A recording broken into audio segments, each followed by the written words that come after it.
Check 1 2 1 2, bitch.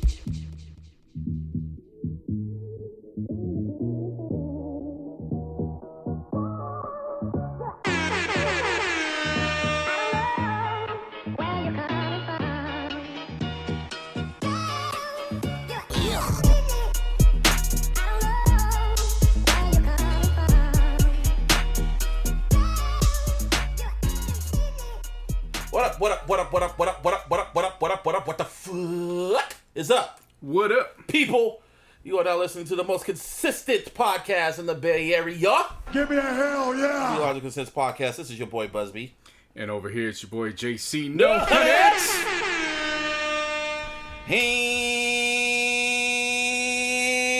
And Martin. Yo, what's up, man? How y'all feeling? Fuck is up, people. I mean, you guys. I already talked to the people. I'm talking to y'all. How y'all doing? I'm alive. That's good. It's nice to know. After being on Pedialyte for 3 fucking days. Yeah, you had a little scare. You had a little COVID scare. No, I didn't have no COVID scare. I had a fucking head cold. No shit. Same shit. No. No. No. I missed out the Liam Neeson one. No. Remember that one? Yep. Should have that one. Like, nope, and then no. Motherfucker. There's no motherfucker. Oh, there's a motherfucker. Is that a motherfucker? What the hell was that? Oh, shit. That was the mic. No, it wasn't. You're fired. I'm not. Oh, that was the headphones? Yes. Oh, Yeah. Oh, my fault. And we live, people. Anyway, I'm doing good. How y'all doing? Hey, Better now that I can hear. Yeah. Let's boo Yeah. me. Push it. Boo this man! Let's bring it. Let's bring it. Yes. Yeah, you deserve that shit. Yeah, I do. Yeah, you do. I do. And So, go on. JC, how was your weekend?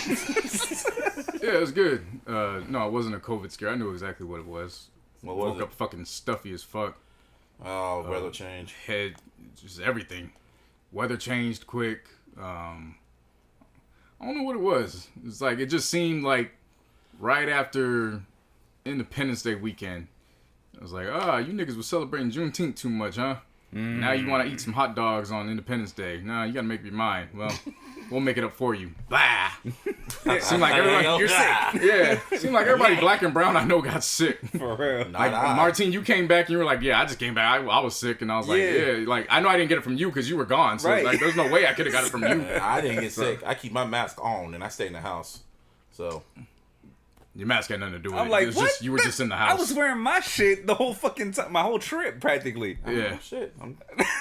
Like, come on, bro. The mask had nothing to do with it. It was just, I I don't know what the fuck happened, but yeah, the head cold came in. It just got so bad. Like, I was taking like 10 steps at a time and like all my energy was spent.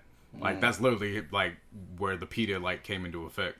It was literally guzzling Pedialyte for 3 days like Steve straight. Austin damn near. Damn. Hell yeah. No. Like, Oh, hell no. no. Steve Austin was wasting beer. There was no waste in Oh, Pedialyte. yeah. He was just cracked the cans and all the damn beer's gone. He just Yeah. gets like only a drip in his mouth. No Pedialyte was wasted those 3 All days. foam. You feel me? Exactly. But once the weekend came through, it started feeling a little bit better. And then Monday came around and I was like, all right, I got this under control now. Felt a whole lot better. That's what's up.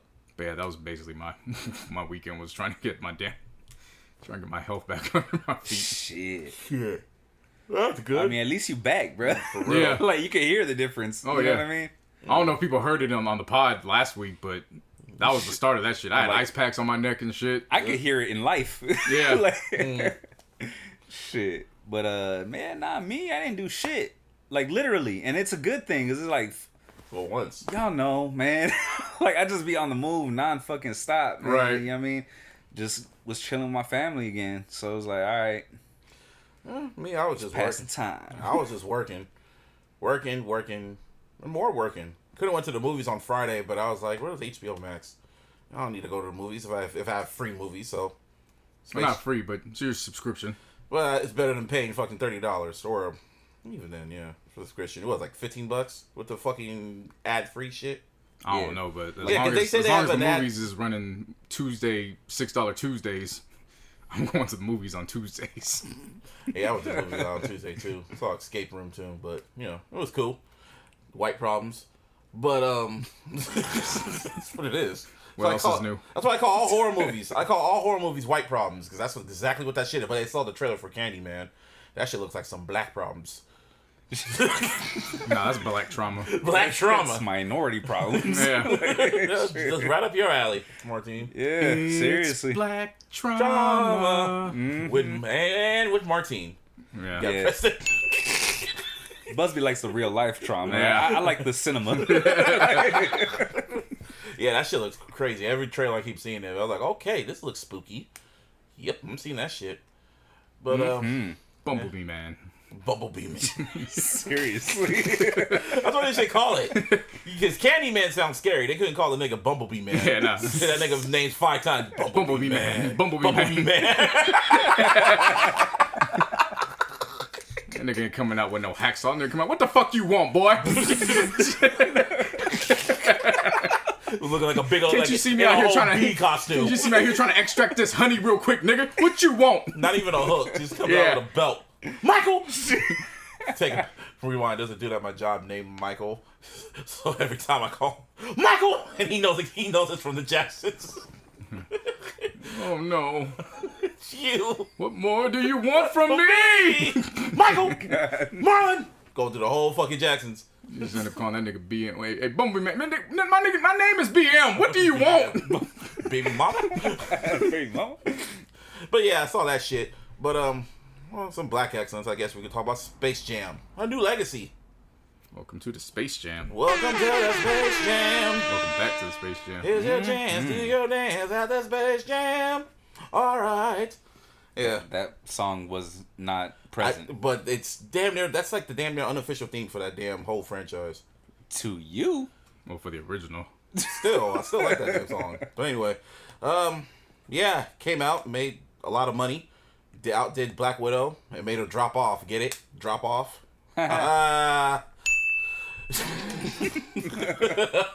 I see what you did there. She did. She did. Splat.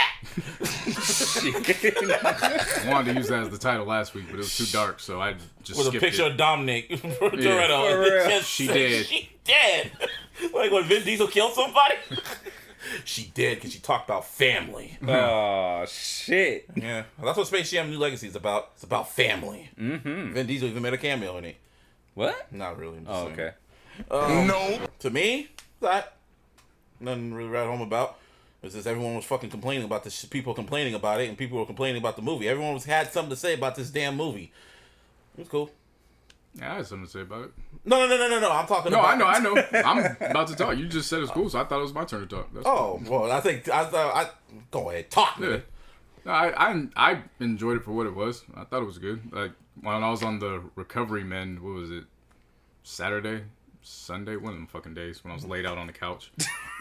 Damn. Like it was home remedy therapy or whatever the fuck I was doing. I was waiting for it to get dark at night so there wouldn't be a reflection so I could watch off the TV and I could be in bed. But I was like, you know what? There's no reflection from the couch angle. I'm gonna just lay on the couch instead. And this couch is hella comfy, by the So way. I ended up watching during the day, and then like 25 minutes into it, I was like, I've laughed a certain amount of times. Like, it's actually it's all right, not bad. And then about 45 minutes into it, I'm like full fledged laughing. I'm like, all right, cool, it's not bad. And then when the movie got through, I was like, that was not a bad way to spend 2 hours. Like, definitely is a different direction from the original one. Like, it is Oh, that's for sure. Well, 'cause far the removed from the original. The original Yeah. one was straight and to the point. The Looney Tunes needed I mean, Michael this Jordan's one was help. straight and to the point No, too. I mean, it was more. They had more shit, but the Looney Tunes needed Michael Jordan's help to, save them from going against aliens. So he had to play a basketball game, and that's it. The end. Well, This this one, was his son straight. gets kidnapped, and he needs help. No, this one was straight to the point too. This one was, you knew from jump what it was. Was parents, listen to what your kids want to do. Don't force Yeah. your passion on them. Like that was clear from the jump. Family. So Jesus Christ. That's what it was. no, Family. like it was a family atmosphere, but that wasn't the message. The message was listen to the next generation and what they Yeah. want to do. Don't push your passion on. Definitely. the kids. And then how it came about was, listen before it's too late.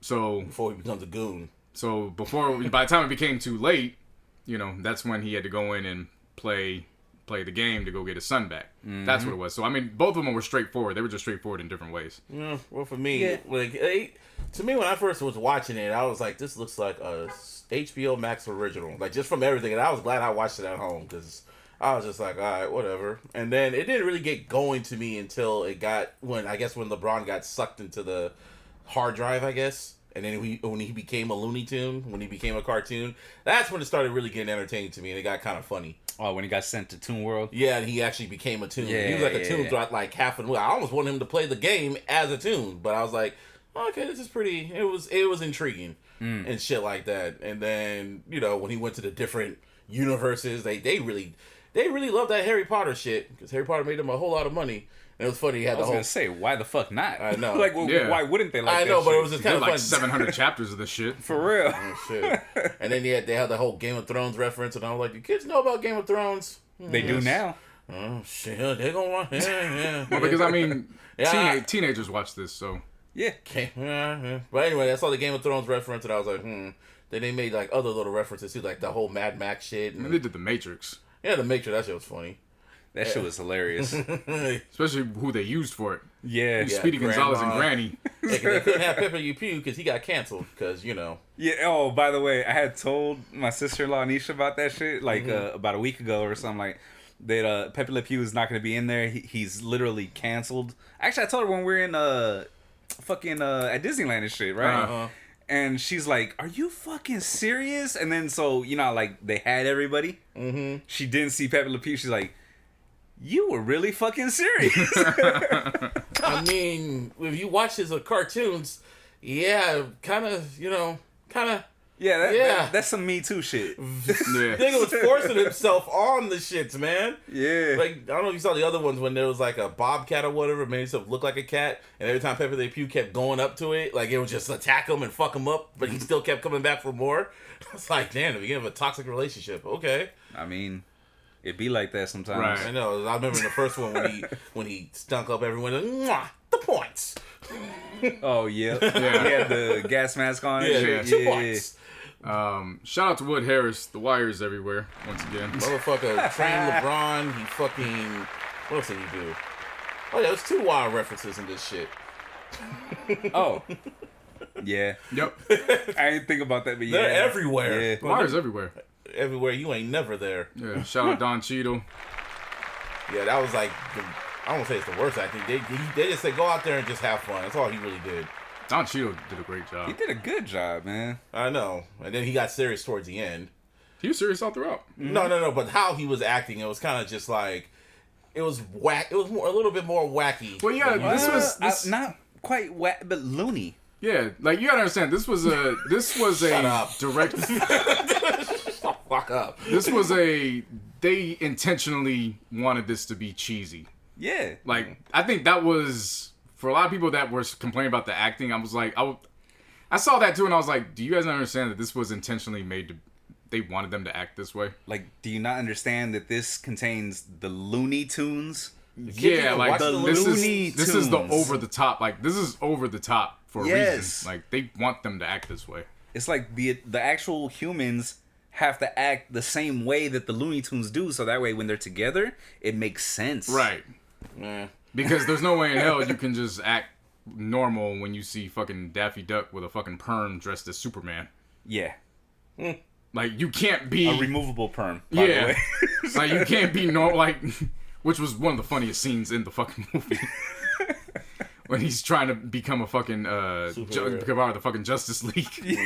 Seriously, then when he gets caught up. Yeah, and he's like, He nah, did it. It was I'll him." go. I'm out. Bye. I was gonna say the funniest part of that whole movie was when Porky Pig did the whole rapping shit, Notorious P.I.G. And he was like, oh, believe, and he starts spitting, and I was just, I don't know, maybe because I was off and edible when I saw that scene, because when he started stuttering, I just started laughing my fucking ass off. That shit was hilarious. Oh, you need to watch the whole shit again then, because if you were off an edible, I don't trust your judgment. Yeah, you have a lot of bad calls off edibles. Yeah. Nah, that's a product. That's a bunch of raps. No, actually, no. Yeah, no. you do. Yeah. No, with this movie, I know exactly what I watched. I don't know. You say that with a lot of music, you know what you heard, and then you get off the edible and you're like, yeah. And that was just for Khaled. There's been other stuff Like what? you've listened to. That's the one I could think of. Yeah, that's bruh, it. That was just Khaled. Yeah, and That was just you were Khaled. off, man. I was way off. You were but that was way just off. Khaled. Yeah. That was just Khaled. I was right I mean, on we've everything said on else. this pod, like, there's been times we have to ask, are you talking or is the edible talking? Yeah. No, with No, we Space do Jam, gotta check I with know you exactly what I'm talking about. I don't with know, this. man. Yeah. But anyway, the fact Because is, that shit was good, bro. Yeah, because it wasn't- you were saying it now, wasn't like great, but it was good. You know what I it mean? was Yeah. whatever. Like, I don't have a good or bad thing to say about it because it wasn't pertaining to me. So it's just whatever. I just watched it out of curiosity. It didn't pertain to me neither. However, You liked it. I Good liked for it. you. Yeah. Good for the y'all. dad jokes and the onk jokes were hitting for me. Oh, hell That's what I'm saying. yeah. Like, the animation part was funny, but everything leading up to that too was funny as well. Like when he started dabbing, that shit was Yes. funny as fuck to me. Yeah. Because right when he did it, the first thing I yelled out was, "Look at my dab!" And I was like, "Damn, I really am at that age now." Wait, dad? Yeah. Dad? Oh, Yeah. oh my god! I was- Because I seen that shit. You know what I mean? Yeah, I saw it a in real mile life. away. Like, Yeah. I was like, "Damn, I really am at that age now." Yep. I'm at that age, and I was just like, huh. Anyway, so But in terms of like comparing them to the original, I didn't do that. There was no. yeah, reason to do that. there's no.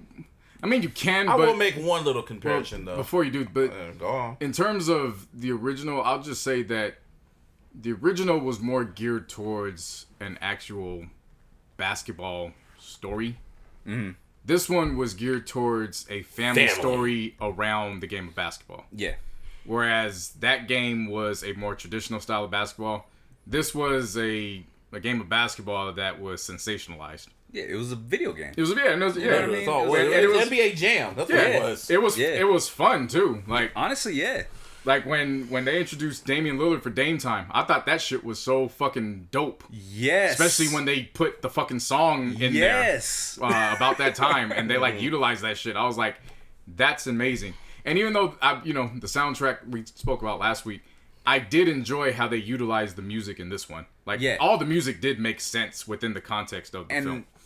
I don't know if they used every song, but they used a good They used portion. pretty much the Pretty much damn the near whole- hold the Yeah, soundtrack. pretty much. You either hear it in the background or hear it throughout the movie. Yeah. You Yeah. heard the shit. So music wise, it did like everything flowed within the context of the film.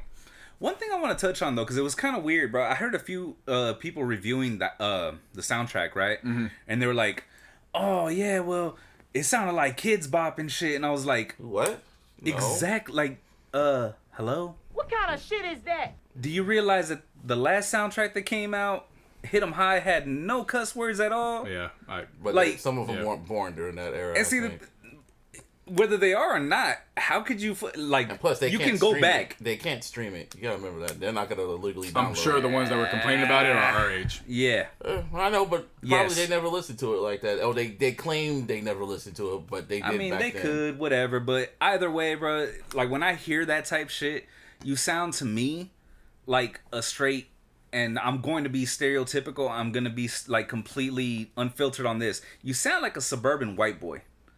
You know what I mean? Suburban white boy. The reason why, what I mean when I say that, And I've been waiting, baby. Spicy. yeah, what I mean when I say that though is like, y'all know where I grew up. Yep. The hood. You know what I East mean? side. Like, the east side of San Jose and shit. And, bruh, you couldn't tell me that fucking soundtrack was not good. Like, the original one. Yeah. You know what I mean? You couldn't tell me that it was not good. It has a lot of kids- iconic records on there. Exactly. Or one. This iconic one? record. It literally is the part 2 of it. It's not necessarily the same. It's not, It- on it's the like- same it's level 2K. even. But it's like it fits this generation. 2.0. You know what I mean? I look at it fits. as like it's like the 2K soundtrack. That's how I looked at it. And my whole thing is good music whether you cuss or not. Right. Like, It sounded like and Kids that's Bop. coming That's what from they me. said. They said it sounded like You know what I Kids mean? Bop. That's what I'm getting at though. Like it's coming from someone from like me, from my background, and I'm saying good music is good music whether you cuss or not. I don't understand how people complain about like, oh well, there was no cussing, so I didn't like it. Like, Yeah, because the movie was made for 6-year-olds. Like, duh. like they did the same thing for the. But see, that's what we I were just had talking to about. get that off my chest, bro. Yeah, that no, shit but was bugging me. Again, over that's what we were talking about last week week in terms of the nostalgia. The nostalgia will get in people's way. Yeah, that's It why. clouds That's judgment. why I did not want to do with this movie. But I'll say this though, when it comes to the comparison of both movies, I'll say this though. In the original one, the Looney Tunes went to Jordan. They needed Jordan's help. In this one, LeBron needed the Looney Tunes' help. I was like, that's funny. Nah, to a degree. And Bugs also Martino. To a degree. But on the flip side, Bugs also needed LeBron's help to put the group back together. That's what I was gonna say. Is like LeBron wanted to put Superman and King Kong and all them on the team. the Iron Giant. Yeah, Iron Giant. Yeah, he wanted all that shit. Yeah, He remember, wanted a super team. LeBron didn't want to put the Looney Yeah. Tunes together. Let's make that clear. Pretty LeBron much, didn't want to yeah. put the Looney Tunes together. He just needed Bugs to just get some people together. That whole movie was pretty much like an inside joke for LeBron fans. LeBron, if you It really like was. if you like Top a to real bottom. LeBron basketball fan and you see the little into windows and shit, you'll enjoy it. With me personally, I got it. I was just like, That's what I appreciated That's about pretty this. much how I looked at it. I was just like, That's what I appreciate about this from LeBron. He did not hesitate to poke fun at himself. Yeah. And that was amazing. Like the time he was animated, when he gets in there, he's Robin. That's a clear shot at people like Skip Bayless, who have been taking shots at him for years. Yep. I don't know if you guys caught this, but the glitch on the jump shot, that could be taken as a shot at Kyrie. How? The little step back shot, you hit the game winner, all of a sudden it's a glitch. Nah. I get you. Yeah. Nah. I feel like that might be a little bit of a reach. You can say reach. you can say it as a reach. Yeah. But in terms of people saying, "Oh, the shot saved LeBron," I mean, I guess. he was all right, poking from fun that at he was aspect, poking yeah. fun at all angles that have been Yeah. taking shots at him. Yeah. So he was just like, "Okay, well, let's have fun with it." Yeah. Plus, And So then, Bugs- it was the- it's the exact movement from Kyrie. yeah. Like literally, it's the exact that's Kyrie's shot. Right. So yeah, I saw like it wasn't anything like diabolical or like Right. Yeah. But I mean, he even took shots at AD, and AD's in the fucking film. You know what I'm saying? So like, and it's his current teammate. yeah, you Yeah. know what I'm saying. So I mean, Clay basically did nothing the entire film. Same with Except Diana stand there. Taurasi and the other chick. They all didn't do shit. No, they did. Diana Diana Taurasi Taurasi a was out there little bit whipping motherfuckers. What was and, she? What was she again? White Mamba. White Mamba, yeah. Yeah. And that's who oh, she's we supposed forgot to the be. other cameo that showed up. Michael Jordan did show up. Oh, yep. Yep. Yeah, he did. Michael Jordan did show up with a B. it was like, yo, where's? Oh yeah, I fought Michael Jordan. And then when he said that, I was like, that's gonna be Michael B. Jordan. Watch. I just knew it. And as soon as he just walked in eating his popcorn. I looked at him. And all the little dudes looked at Sylvester like, does that look like Michael Jordan to you? And they wanted to beat the brakes off of him. But Yeah. Sylvester's response was fucking classic, though. What Like, was it? Oh, I thought he aged gracefully. 25 years. I've seen him in 25 years. That was like the only reference they made to like It the was like, original. so we one. went from bald to having hair. And then fucking Michael B. Jordan made a Friday Night Lights reference where he's like, "Oh, all eyes, no heart." I forgot what he said. It's been a while since I've seen it, but clear eyes, all heart. I was like, "Oh, that's funny." That was a Friday Night Lights reference. And another Wire alumni. Shit, and then speaking of references too, what's his name? Algae Rhythm was when he was talking to Dom. He was like, "That's kind of your dad's MO, right? Like he just leaves. He left Cleveland. Yep. He left Miami. He left Cleveland Yeah, again. there was a whole bunch of just like Inside jokes. Yeah. inside jokes and just self-awareness. Right. That film was really self-aware about who they were dealing with, and No, for I sure. appreciate 100%. that. And then on top of that, like the fact that opening monologue and praising LeBron, Yeah, that's some social. like that was it's on one end it was like, yeah, that is so like that is wild, but on the flip side, like people like Stephen A. do that before they criticize him. Like we have to get That's this out the Twitter way. too. Twitter too. And we have no. What I'm saying is that the talking heads, before they criticize, they probably verbatim. You have to go back on YouTube and watch this. Like this is one of those ones where if you don't pay attention, you won't know. That is verbatim what Stephen A. does.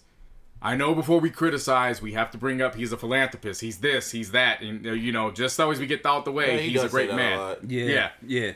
That again, that's the self-awareness that we're discussing on this matter. But there was also another point where after he praised him and then he didn't get what he wanted from LeBron. So then when he's dealing with Dom and he's like, yeah, it's just hard living up to your dad when he's the greatest player of all time, and he's like, that's debatable. Like the turn just flipped all of a sudden. Like, yeah, that's how it goes when dealing with LeBron. So overall, I thought it was a nice way to to spend a couple hours. I wasn't mad at it. That was whatever. I'll just say Edgar's review. I liked it. Edgar called me after he watched this shit, and he was just like, "Guy, he said this shit is bull." Because you know how Edgar is. He's just a really hard critic. It's hard to impress him. He said LeBron's acting was so bad in this movie. He said it was so bad in the movie that Jordan's acting in the original one, Jordan deserved an Oscar and a Finals MVP. That's what he said verbatim. And I was like, God damn. See, Jordan's acting was horrible. Yeah, fuck, that's 'cause what I went I was back about to and say, rewatched the original Space Jam, and I was like, yeah, his shit was bad too. his shit was really bad. Like, I feel like LeBron was overdoing it on purpose. Like, that's kind of like the character that he was. You know what I mean? Jordan, it was like they just caught this motherfucker. Like, Yeah, like, hey, go. yeah. Like, And that's the reason why that movie was only 90 minutes. Because it went straight into the point. LeBron was like 2 hours. Jordan's movie was 90 minutes. Straight to the point, and it ended. Well, I had no choice but to be straight to the point because he had. You had to go back. We all lost. Watch Last Dance. We saw it. we all lost. We all watched Last Dance. Saw it. But other than that, but the storyline was also just straight into the point. yeah. That Yeah, and the that's- storyline That's was- where it was different with the new one. It's like Yeah. kind of It actually it had to build up. Had a you know what I build mean? up. Yeah. Like, this one, like I'm saying, this one actually there was a story that went along with it. Yeah. So that's what I'm saying. There's, again, that one was more towards. There's nothing wrong with the comparisons of both. Again, that one has a nostalgia with us because we were kids when we saw that one. They marketed the fuck out of it. That one was just The geared towards. fuck. That one was just geared towards. Just that was a hoops. That was just a hoop story. Yeah. This one was geared towards the family, and it was centered around. It was a basketball story. Be gone. Wanna be? Be gone. Yeah, but that's Space Jam. You know, that was a loony movie. Let's get back to real basketball. Ain't no more basketball no more. The season's over with because we have new champions. The Milwaukee Bucks. I thought you were going to get the gunshots. Buck. Yeah. Giannis, Why? I apologize Why for would what I I- said a few weeks ago. Let me talk. I apologize for what me and JC said a few weeks ago when when the Nets were like destroying you guys in the first 2 games. I apologize because what you did in Game 6, he put up 50 fucking points. Round of applause for that man. I already did that. Well, give him again. No, Give him 50 more applauses. Push it! no, because I tried telling you before this series started. No, this we is were going to both be a roasting. fun. We were both. No, I'm not talking about. I'm talking about the last time when we both roasted him. Yeah, and I cleared that up right after. I was like, oh, okay, he got it. But yeah, that was off the air. I'm talking. No, we're on I the air came now. on the air. I came Oh, back yeah? and cleared Yeah. that. Came Well, back I'll and cleared take that that shit After, up. yeah. Well, I even went on following Killer week. Crossover and I cleared that shit up. Yeah. Cleared that shit up on multiple podcasts. And I went on Spaces and cleared that shit up. I've been on listen to Spaces, nigga. I've been on multiple platforms and cleared Well, that shit up. now you cleared it up with me. That's all that matters. No, you cleared it up with Anyway, yourself. Giannis is You cool. cleared that up with God. No. Anyway, That's been cleared. Anyway, No, before this series started, I told you, I said, this is going to be a great final series. And you were like, you kept saying, I don't know, because if the big market teams, if they're not in it, I don't know. I said that about the ratings. That's what I was talking about. And I was wrong on that too. Well, no, before this started, you text and I said, well, it's all going to be dependent on... Giannis, yeah. Yeah, and I said, well, if Giannis comes back healthy, then it's going to be a great series. Well, I thought that too. Yeah, and he proved me wrong. And my saying, I'm right until someone proves me wrong. And Giannis proved me the fuck wrong. That was my applause. He is tremendous. My God. Tremendous is the understatement. Yeah, that's an understatement. Like, Yeah. just, that was greatness. like a generational performance. He had how many 40 plus Well, before, games? but what I want to say in regards to that is, yes, he can still be criticized because he still has. There's still more to be wanted when it comes to his game. Oh yeah. But what definitely. he does have a bag. His bag is the fact that he is 6'11" with that wingspan, and he can do whatever the fuck he wants to do. That's his bag. Yeah. And not many people can, and only Kevin Durant really has that kind of capability. Not to that extent though. Kevin Durant But has I'm that. saying Kevin Durant has that capability to be like, I'm 6'10" and I can do whatever I want shooting wise over you. shooting. But you see, that's where I have it like separate. What I'm because, saying KD is I more have skilled. You know what I mean? What I'm saying is I have length and there's nothing you can do with it. Yeah. That's where their bag Okay, is. yeah. Now KD has a lot more skill. a lot more skill. Yeah. But there's only so many people that just have length and they can just say there's nothing you can do with my length. Yeah. This is just what it is. Yeah. It's Kevin Durant, it's Anthony Davis, and it's Giannis. Yep. That's basically where That's it. Like now in Kevin Durant's case, he's added skill to that. In AD's case, there's skill. Giannis, there's some skill to be wanted, but at the end of the day, his bag is, I have length and there's nothing you can do about it. Yeah. Oh, and one more thing. I'm going to be the hardest working one on this court, and you're not going to outwork me. And that's something that you can't outdo. Yeah, because you can't what was teach done that shit. You can't coach that shit. It's got to be in you to really have it like that. What was done in this series, remember, just 2 weeks ago, we thought his season was done. We all thought that, yeah. When he hyperextended his Oh, leg. that part. Yeah, that Okay, shit. We thought his season was done. The way that shit looked. Yeah. We didn't even know if he was going to play Game 1 in the finals. I think he shouldn't have played. We both said, I don't think he should play. Because I had flashbacks. No, you said that. I said that for me. I thought I was getting flashbacks of KD. What happened to AD? I was like, I don't want this to happen. Yeah, no. Martina and I said Yeah. that. Martina and I said no. If he looks good to play, because the difference was that the difference between him and KD was KD's injury was non-contact. Yeah, it was just out of nowhere pretty much. Whereas we saw what happened to Giannis. Like someone bumped into him and then it kind of, bent backwards and shit. What made it comfortable with Giannis was the fact that he had a closed workout that involved himself, the team trainer, team personnel, Bud. Everybody was there and everybody said that it looked good. In KD's instance, it was kind of like, we know it's looked bad, but, we need you. We need you. Yeah. That's the difference. Yeah, and that's why it. when they were saying, well, he, and there was also that word was that if the Eastern Conference Finals went to a Game 7, they would have made him available to play. Yeah, too. That was also a difference in the comparison, too. That's why I wasn't quick to go to the comparison with KD, because there was just so many different variables. scenarios and variables between those two. Yeah. But, Giannis, the first guy to put up at least 3 40-point games in a final series since Shaq. Consecutively. No, not consecutive, just in a final series. Just in a Just final in general, series. yeah. Oh, wow. Just in a final series, and Shaq did that in 2000. Yep. In his Wow. first, that was his first championship run. And Giannis did that. Well, his first Championship run. Yeah. Literally. Many people remember what James Harden had to say about Giannis, and I wish I could just be that naturally tall and not have any skill, because I could do what he does And make millions. Yep. And I felt it was fitting. I said this on Spaces too. This is the first thing I said. I felt that it was so fitting that he struggled all throughout the playoffs at the free throw line, and Chris Paul made that comment towards the end of one of the greatest Game 5s in playoff history I've ever seen. Mm-hmm. That Game 5 was incredible. It was. From beginning to end, even with it being lopsided to start. Just the way that it just went was amazing. Yep. Mm-hmm. But Chris Paul's comment on his free throw shooting, and then going into Game 6 and going 17 for 19. What did he say about it? Just for the people to remind them. Chris Paul said that basically we're all anticipating Giannis missing free throws. Even Giannis is anticipating himself missing his own free throws. That's some whole shit.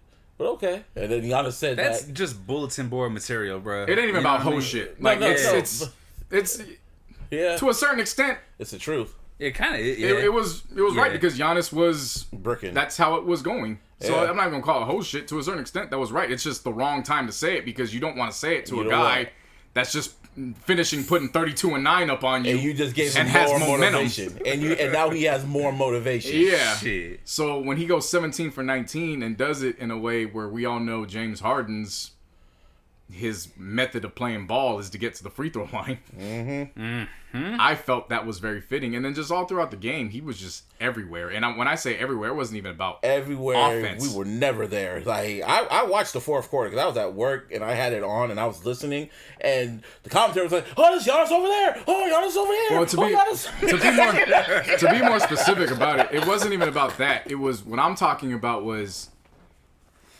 it wasn't just offense. And it wasn't just the blocks. 1 minute he goes down and he's guarding Devin Booker. Right. The next minute he goes down, he's guarding Chris Paul. Next time he goes down, he's now switching on. Like, he was Everywhere. literally in the midst of all defensive schemes.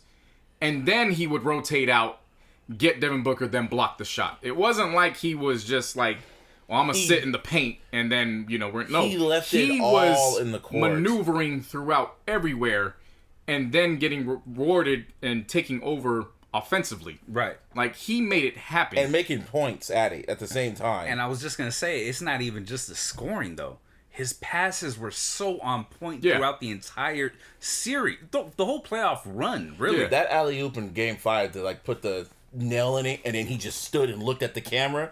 I was like, "Oh, that man's gonna win it." When I Yeah. saw that, I'm like, "Oh, Yeah. yeah, that was a Triple H my time playing in the background, like my time, my." That's what I heard. And the wild thing about it was that wasn't even as wild as it sounds with him putting up that 32-9. That really wasn't even his game. That was Drew Holiday's game. Mm-hmm. That's the wild thing about that. That was Drew Holiday's game because Drew Holiday had basically stunk up the game 4, even though they had won, and he had came up big in the clutch. But going 4 for 20 in that, and then coming up major in Game 5. that steal. Yeah. Yeah, that's Like, still one day. Because remember that sealed it right there. that steal, remember before that one, he had taken it away from Chris Paul Yeah. a few plays Yeah, earlier. yeah. And just was all over the place in that. It just, yeah, I admit I had picked Suns in 6 just because it had looked like they were just on the mission. I didn't have faith in Coach Bud. I had Yeah, you were talking hella shit about that. I damn thought coach. at some point That made sense though, because I mean, say what you want about the team, Coach Bud's always been in their way. Yeah, he's a problem. Yeah, like, he's It's always like been. it's almost a miracle they got this chance. He's always been in the way, Shit. but I will give him his credit that he deserves in this series. Oh, definitely. He outcoached Monty in so many different ways, and when Monty in the first 2 games was using their height as their taking it away from their weapon and using it against them. Bud went and used the Suns' speed against them, took it away from took it as from their weapon and used it as their crutch, and then retook their size, and there was nothing much that they could do. Yeah, man. Like their size was just too much. Like Bobby Portis was like I came here and said on the podcast on the offseason, I said Bobby Portis is one of the greatest underrated signings they got in the offseason. Said on this podcast. I remember that. And all throughout the series, he just showed up. I was gonna say when they went to that lineup when they had Giannis or they had Lopez, Giannis, and Portis in at the same time. There was nothing the Suns could do. Oh my god! Was that what, Game 4 or 5? No, it was this past game. If I'm not Game mistaken. 6? Yeah, Oh, okay. There was nothing the Suns could do. that shit was stifling defensively as fuck against the Suns. It was too much length. I feel all three of us saw the whole momentum change last week when we were recording. What was it, Game 4? That's when the momentum changed, in my opinion. We watched it. I feel that's when the momentum started. We started seeing it shift because the Suns were up that whole game until the third quarter, and then all of a sudden it started just like fucking Trump's lead. It started dwindling little by little. Game 3 is when it shifted. Game 3 is when the overall series shifted, but when you seen what happened in Game 4, the way like mentioned, the Suns were up. They were ahead, and The whole time we were recording, we were up, and then I started glancing, and then I'm it like, just started like. and by the time we got off, type shit. By the time we got off the air, we were done. We were watching, and then and you called it. You were like, "Oh no, the Bucks are winning this." I say Game 3 is when it shifted because you got to remember, in the first 2 games, those weren't blowouts. Yeah. Game 3 was a blowout, and it was for the Bucks. Okay. Yeah, it was. I remember that. So was that's yeah. when Yeah. it shift. That for me, that's when it shift. I understand what you guys are saying. Yeah. Yeah. Like, but Game 3 was the blowout, and that's when I'm like, oh, Okay, that's where all the confidence is going to come from now. Because now the Bucks are looking at them like, oh no, we we can beat See, you. we can do this. And that's where I don't feel like personally. Like I just don't feel like it shifted. I feel like Game 3 gave them hope, Yeah, and then 4 was like, oh, we got this shit. No, why- You know what this I mean? is- this is That's why- what I'm and this they is- were and they weren't they in Arizona or they're in No, Milwaukee. They were they're in in Milwaukee. Milwaukee. Yeah. Yeah. This is why I feel it Because shifted. it was home teams like the first 2. Because what I think you're saying is what I think the Suns were feeling. Suns were just like, oh, okay, we had a bad night. Yeah. I think in the Bucks locker room, they're like, oh no, we can We take can them. beat these niggas. We can take them. I know what you're saying on Yeah, that. no, I So, get you. I get so you. because of that, that's why we ended up seeing what we saw in Game 4. Yeah. Yeah. Because the Bucks already believed, well, we already knocked these guys out the way we did in the last game. So it's nothing for us to come back. Yeah. Right? The Suns had already let their guard down, thinking, oh, we just had a bad night. Okay, we kind of cruised just a little bit. Because if you notice, they did the same exact thing in Game 5. They let their foot off the pedal the same way they did in Game 4. Yeah. And you only do that when you think Game 3 is a fluke. So really, all that trickles and that starts Complaining from about calls. Well, there was that one. Was it Game 4 or Game 5 where Devin Booker had that foul, and we thought he had 5 fouls. Game and 4. shit? Oh, yeah, he yeah, had 5 that fouls, shit and was the ref trash. just kind of let it go. Like, no. Yeah, Really, they no. weren't gonna let him foul out. Nah, they weren't. Yeah, Yeah, he no. was going to play the rest of that game. Unless he punched somebody, they yeah. probably still. Right. They still. No. But That's I automatic just ejection. yeah, no, no. it's still been funny. No, I picked the Suns in 6. I was wrong. I have no problem saying I was wrong. The way the season or the way the playoffs were going trajectory wise, just looked like that was the direction it was headed. Right. I didn't have faith in Bud, but I'm gonna give Bud his credit. He completely shifted the way that series went. He got those guys right, so salute to him. Mm-hmm. Chris Middleton was Phenomenal. incredible. Yeah. Phenomenal. Just amazing. Even when he had downtime leading up to the in the clutch, he was always there. Mm-hmm. So I'm not gonna say it didn't matter, but he was there when it was time to be there. Right. Every single time. It's like every time they needed a shot, Yeah. you know what I mean? He was the one he with was the there. ball. Yeah, like And that's one played thing his ass off. that's one thing you gotta give credit to Giannis. Giannis has come out time after time after time and said, I don't care. yeah. If he's hot, he's getting the ball. Right. I don't care about this Batman Superman shit. Like I that's just like wanna Robin. win. Like I don't care. Yeah. I was like- If our guy is hot, he's getting the ball. That's because why are we gonna go away from it? I like that shit that Giannis said during his press conference. He was just sitting there with both trophies, the MVP trophy and the finals trophy, and he just said it could have been easy. I could have just went to a super team and got this, but I want to do it. I want to do this the hard way. This is the way you're supposed to do it. He said it's so just like this is who the fuck I am. Like I just like how he said, and we fucking did it. I was just Yeah. like, yeah. Only thing I was upset about him for that was Thanasis was in COVID protocol. the what? Yeah. His older brother. Yeah. Because his brother's on the team.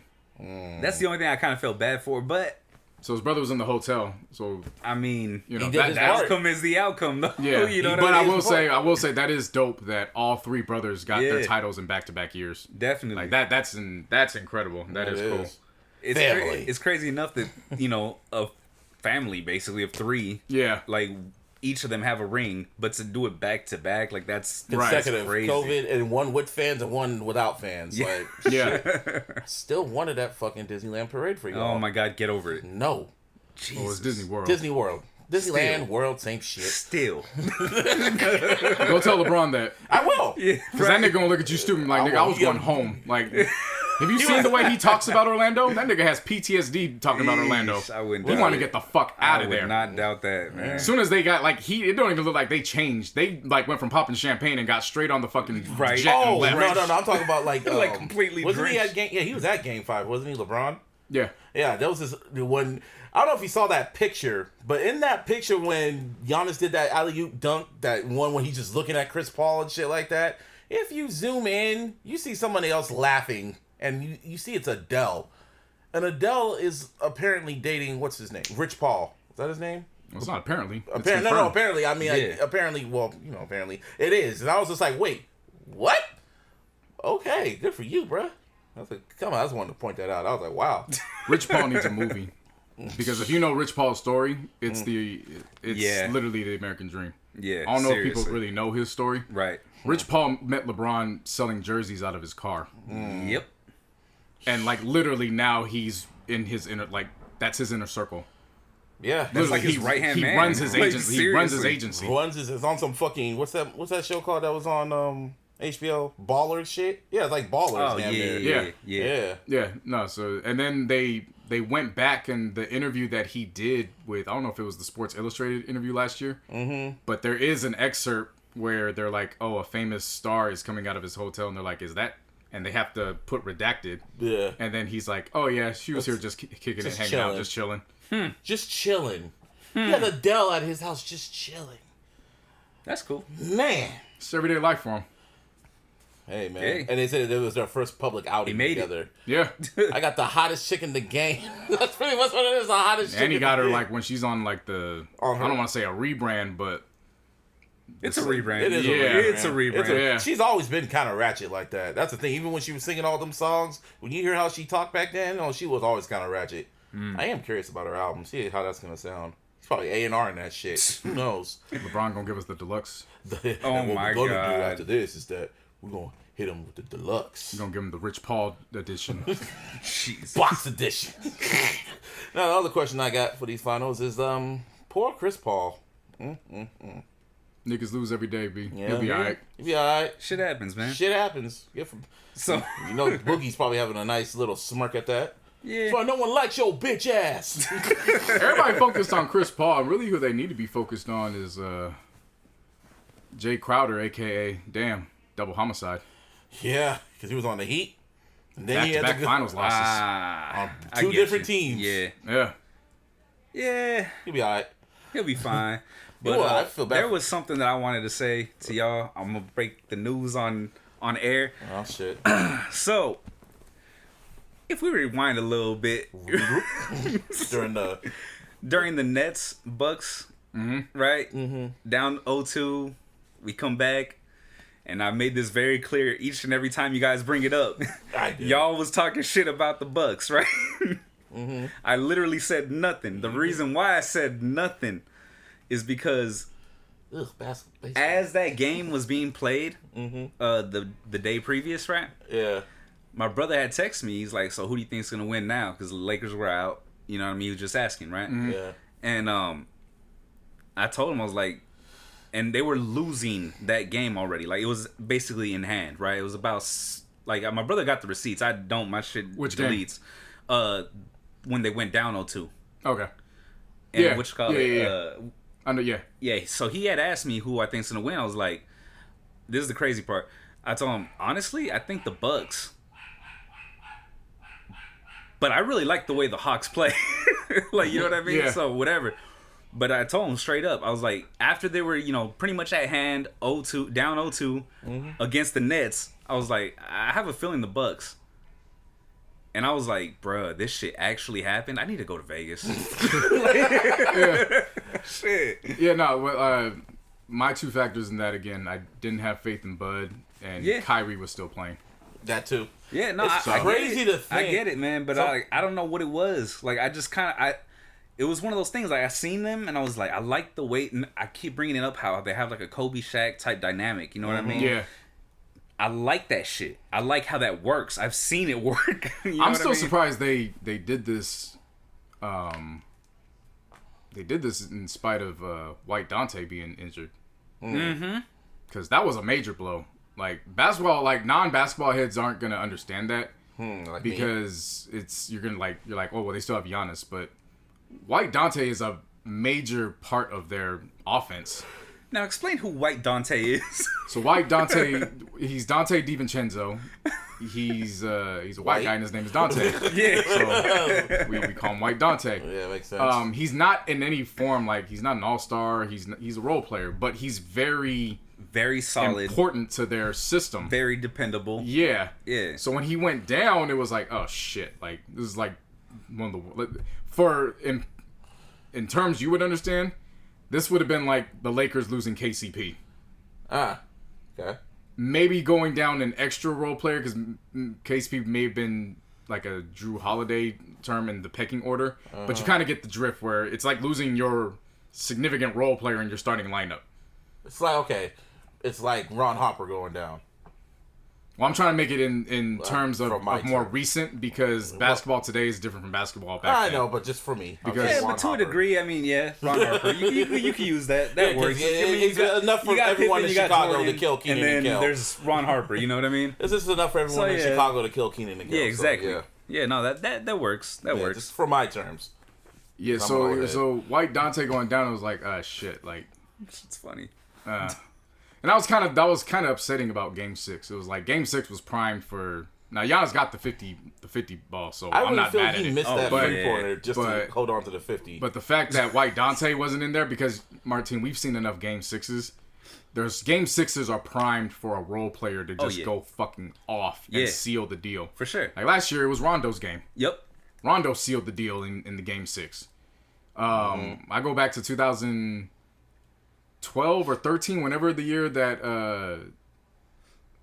It wasn't the game 6, but it was the closeout game when Mike Miller went off for the Heat. Yeah, I remember that. Okay. Like, it's always a role player that just closes the shit out. Yeah. And, like, that last night's game was prime for White Dante to just kill and put 7 threes up on the board and just be like, oh, God, like, it's over. So that's how I feel. Like, I feel for him and Thanasis. But, hey, man, salute to Milwaukee. They ended that, 49, 50-year drought. They got it done. Yeah, damn near 50. It's crazy to think that Nets game when KD made that 2-pointer, 3-pointer, it was literally by inches. They probably would have been a whole different story if he would have had his if his fit was back just a few more inches. Shit. I just appreciate game of inches. Who would have thought basketball of all things? I just appreciate. Serious. All sports are a game of inches. Well, I mean, but mostly in football. But this shit. Yeah. But I mean, basketball. Football's known as the game of inches. I mean, seriously. Look how basketball is spaced out. Yeah, I know, but like when you literally saw KD's shoes, it was literally like inches on that 2-pointer line. Like, but I mean, yeah, but look, I mean, I know football is associated with the game of inches, but I mean, we just saw we're watching the replay of Game 6 right now. Mm-hmm. We just saw how the basket that Robin Lopez should have had an alley-oop on got called back because it wasn't an inch away from the fucking hoop. Yeah. Like, that happens like, that's an inch. That shit happens all the time. Guys literally get called out of bounds because their heel is an inch on the damn out of bounds line versus being on 3-point line. Yeah. You know what I'm saying? Like, the fucking, what do you call it? Like the lane violations and shit. Like all of that. Same thing. The inches is just associated with football because you stopped. Literally measure. Like you're stopped. You have time to evaluate the inches. But basketball, it's there literally every single play. Yeah. So that didn't surprise me. It just, again, this was a phenomenal playoffs. It really was. I didn't understand people bitching and complaining still when all this time they've been bitching and complaining about LeBron and the Warriors taking up all the time. And now you didn't have them. 4 straight years or like 5 straight years when it came to 10 the Warriors? years. For 10 years. Oh, you had LeBron or the Warriors. Yeah. For 10 years. And people were bitching and complaining about that. And you didn't have better. either one. Yeah, now you had neither and one. they were still bitching and complaining about it. Well, that's how it so is, it's man. like, Everyone bitches and complains. But what I'm saying is that's my point. People that bitch and complain about that, you're not happy at life. So go be happy with, like, go deal that with God. Right. That has nothing to do with what you're watching in basketball. Like, that's a personal problem that you need to go figure that out. Well, to talk about personal problems, let's go to Dave. We haven't talked about Dave. Well, before we get that, I want to close. I want to close this out. Yeah. So salute to Milwaukee. We got the draft next week, so we'll see how that plays out. And then football. No, immediately after that, free agency starts. Well, for me, it's football. Well, football's gonna start, but free agency. Football. Fam. Free agency starts. So right when I thought that we had time, I thought that free agency wasn't going to start until mid-August. I did not recognize the schedule. Like, literally, there's no stoppage in this offseason. The offseason is, like, literally ticking the way it's supposed to go. I didn't realize that. I thought that there was a few weeks in between. I didn't realize the draft was next week. And I did not realize that a few days after that, free agency was starting. So I was like, oh, shit. Okay, well, here we go. Well, that's Devin Booker right now. He's on a plane. Lakers shit's about to kick off full-fledged in that regard. And you got Devin Booker on the plane going to the Olympics with his teammates that he just got done playing against. Smelling like champagne. Yeah, we're going to see how that plays out. That's going to continue. All in the midst while... And this is why I find it interesting, because all of this is going to be in the midst while, football preseason is going to be taking place. That's going to be, for me as a Niner fan, that will be interesting. That's why I'm interested to see how all that takes place with all this news. Because you're going to have football news in regards to movement and injuries. All the while you have basketball, regular news that the draft and free agency, like all that shit's compacted into one now. Yeah. That's what I'm getting at. Oh, just like last year. No, it's not like last year. I'm not talking about free agents. I'm talking about like when all the sports were what going on. I'm saying is we just had all the sports were just going on at once. Yeah, that's what I meant. Now we're having one that's starting up and one off season that's going. At the same time. And we already know how NBA offseason, like, that ticker runs. People turn Woj's notifications on and Sham's notifications on. Like, now you got to deal with that and then Rappaport and Schefter. all that All shit's at going once. on at one time. On Aaron Rodgers watch what he's gonna do. That's what I'm saying. Like all Yeah. that shit is going on at one time. That's why So exciting! I didn't understand what the fuck was. I wasn't paying attention to the schedule with that.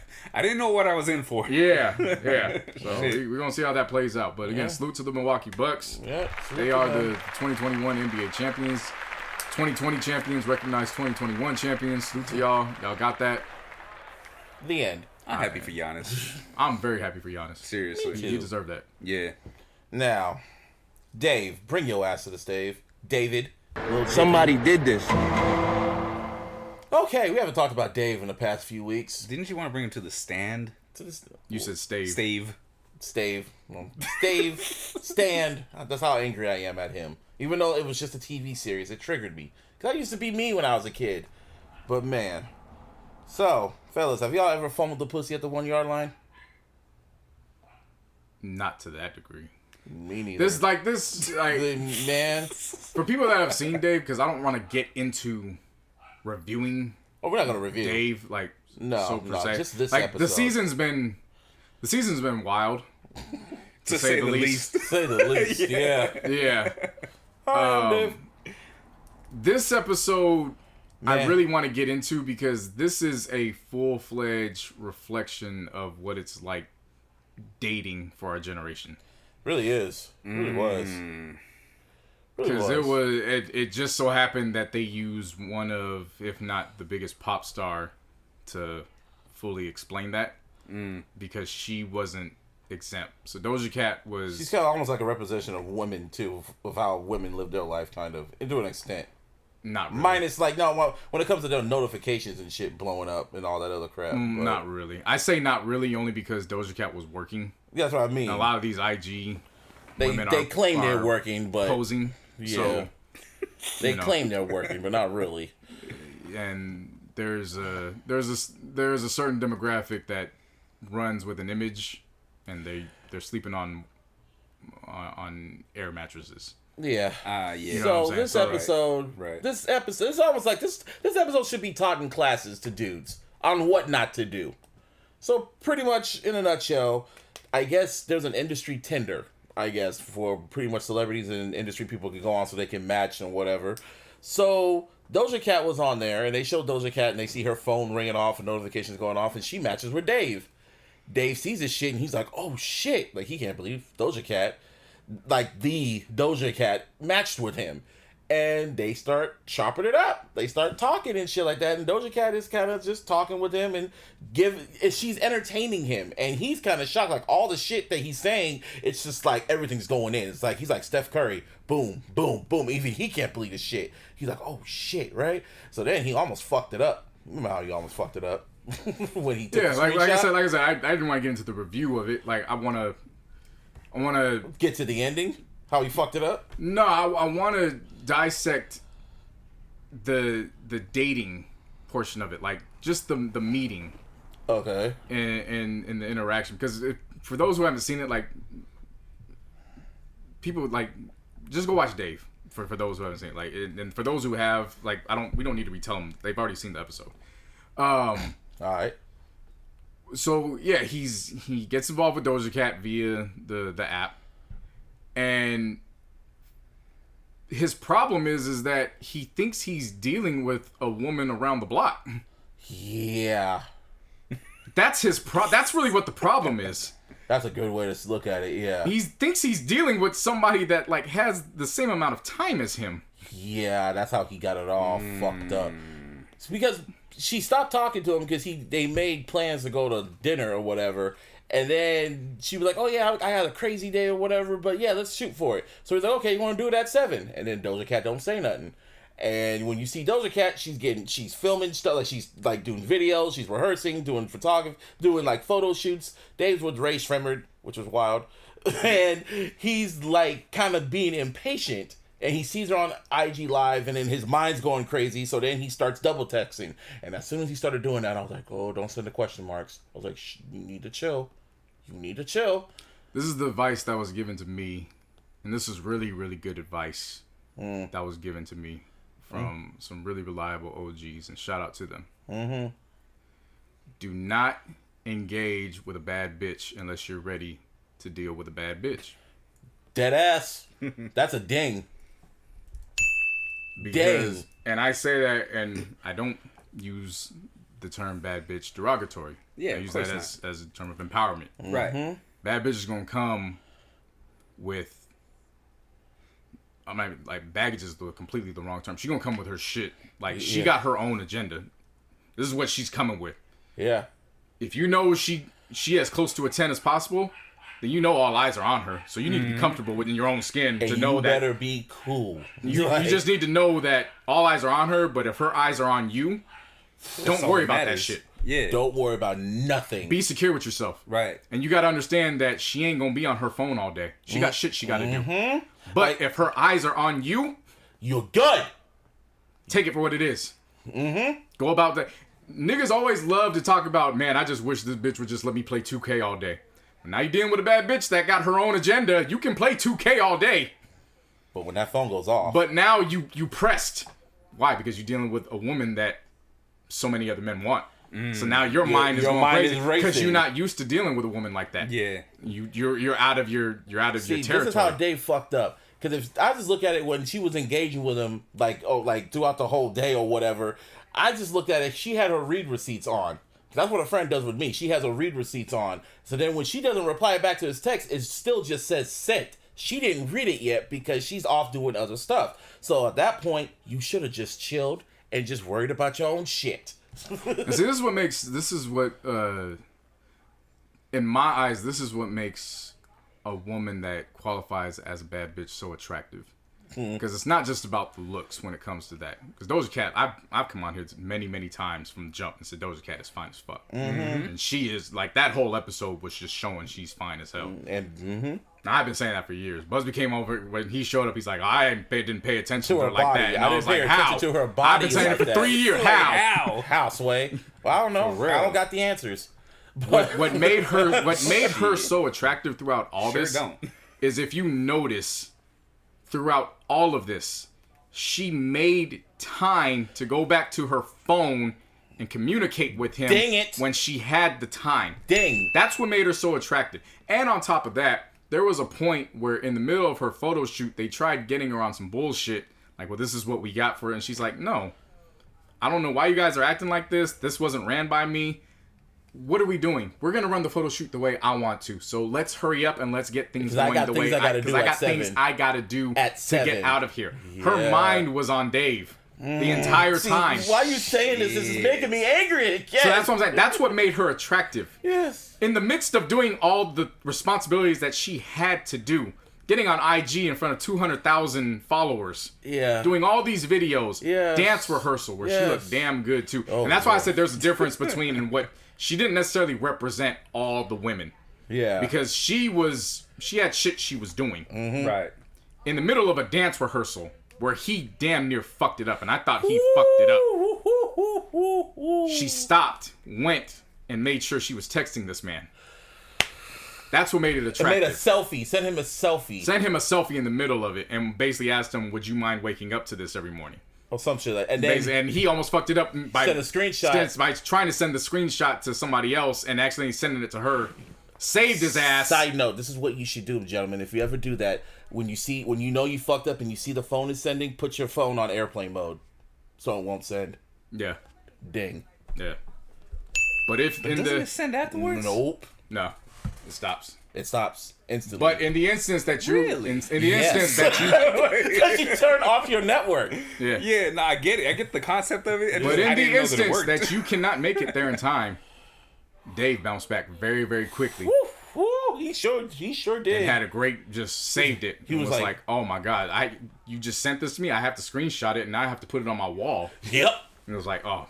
It's just my nigga. You're good. And that's what was so confusing about it. Was like, how can you save that and then just fumble it later on? Like, and you just fumbled it when you were at the 10-yard line. Everybody else was back at the 30-yard line. Nobody was around you when you fumbled this. He was at the 1. Like, but the point was he was by himself. Yes. He was in the middle of a crowd when that happened, and he was able to get out of that. Yes.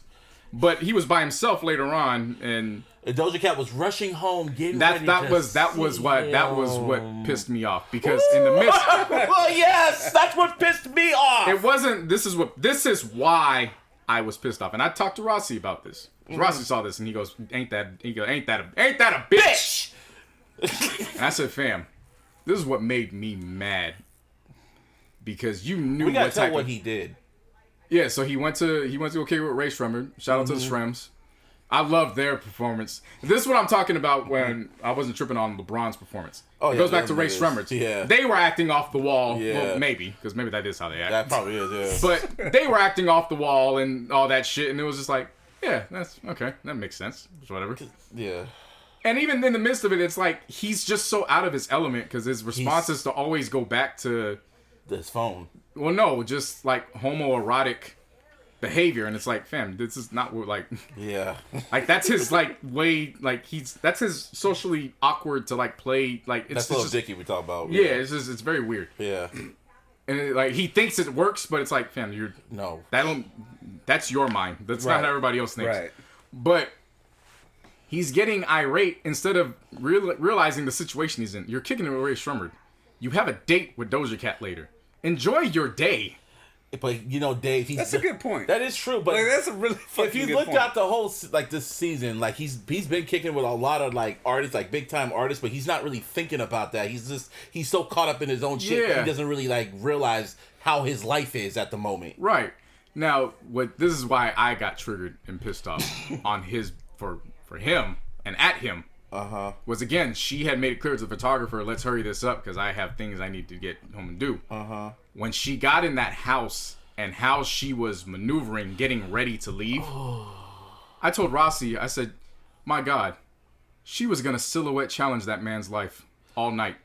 The way she was moving to get out that house. Yes, she was. She was going to silhouette challenge him. Yes, she was. The way she was moving, she was pressed to get to him. Yes. And the way he fucked it up was 5 horrible text messages of just back to this isn't how I planned this and this is how you do me. You don't respond all day and just beta man shit, damn. man. Like, and I didn't read him. I just because I knew he was gonna fuck it. I was fast forwarding and I saw the big screen because first he double text with the question mark and I'm like, Dave, what are you doing? Stop. Because I used to be me when I was a kid. I used to do that type of shit. I didn't do to that extent the long ass shit, but I was just so when I was younger, like in my high school years, I used to do that shit. Now I'm an old man. Oh shit.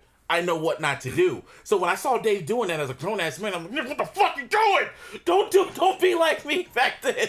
You're supposed to be better than me. like, fam, this is Doja Cat, not You Deborah. are the chosen one. Oh my God. Yeah. You have done that yourself. And then all she texted him back was LOL. And the worst part was she was so hurt when she walked back. There was no LOL about her. Yeah. That was the fucked up part was. The LOL was a mask. Damn. Like she was genuinely And there was hurt. lowercase LOLs too. Damn. Yeah. She was genuinely hurt. Like she wanted to See him. go out and just get away from. You could tell like that's her life every single day. Because you saw her phone was going off. Like every single time, like constantly. notification, you have a meeting, you have this, you have Another this person lined up. follow Like you, have a new it match. was just a way to get away And with she somebody saw that him. was in the industry, but clearly doesn't have that kind of schedule. So it was just Right. somebody that could just kick back. Yeah. And he just didn't understand that this is not a woman that has an everyday schedule. And then the flip side of it was again the flip side of all this was the backup plan. Who was the chick? Who was Because in the first there's episode, always right? the backup plan. Oh yeah. Which was his original date, who she had a backup plan. And he left his ass waiting at the fucking diner, Yeah. at the restaurant, until he matched with Dave's ex. Yeah. Great show, but that episode really... I remember when it ended, I didn't care about all that. I was just sitting there in shock, like, he really fucked that up. I just sat there just like... And then you text me in the group chat, and you were just like... Text you the Umar video. Yeah. First of all, he don't even know what to do with all that. See. She need an unapologetic African alpha male. Yes. He don't know what to do. Like he can't even handle all that.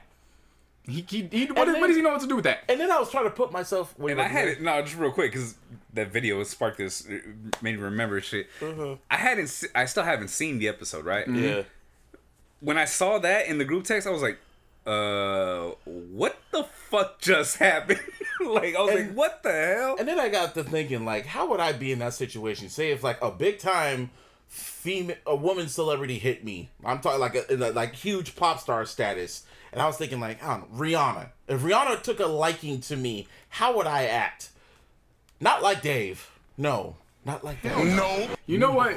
Because you know what I've learned over the years? As long as a woman does not communicate with you, I know you're going to hate me. Yes. The plans are still on. Right.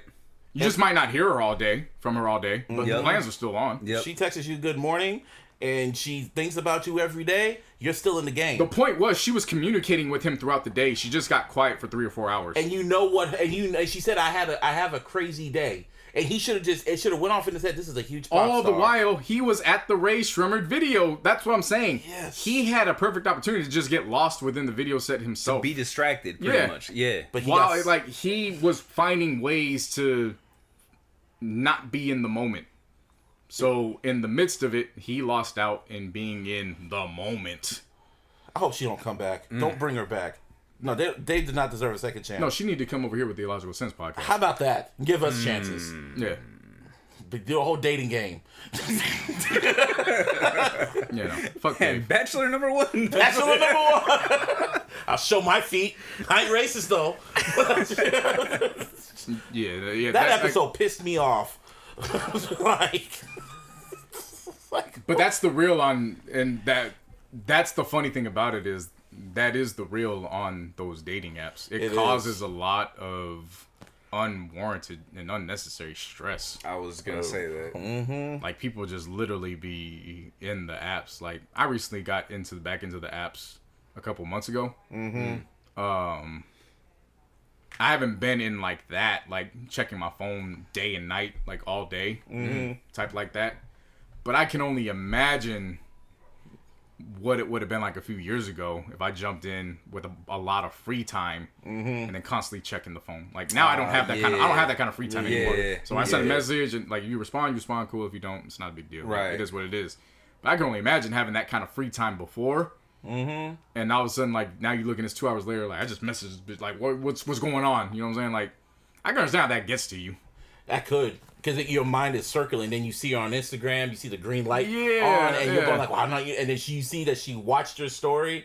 And she hasn't said nothing to you. And you're just like, what the fuck? Why are you sharing nothing? Like, it gets in your mind. Right. And that's how the insecurities come up. It's not healthy. It really ain't. It really ain't. That's why you gotta, Especially if this woman is always communicating with you and has been consistent with you, you need to be cool. She didn't even need to do that throughout. Like, she could have just been like, all right, we'll go out. And she could have not had any contact with him throughout the day. And then, like, okay, well, you said 7. I'm showing up at 7. But, again, she was communicating with him throughout the day. Yeah. That's like, I went on there. I said, Doja Cat could have ignored me for 48 hours.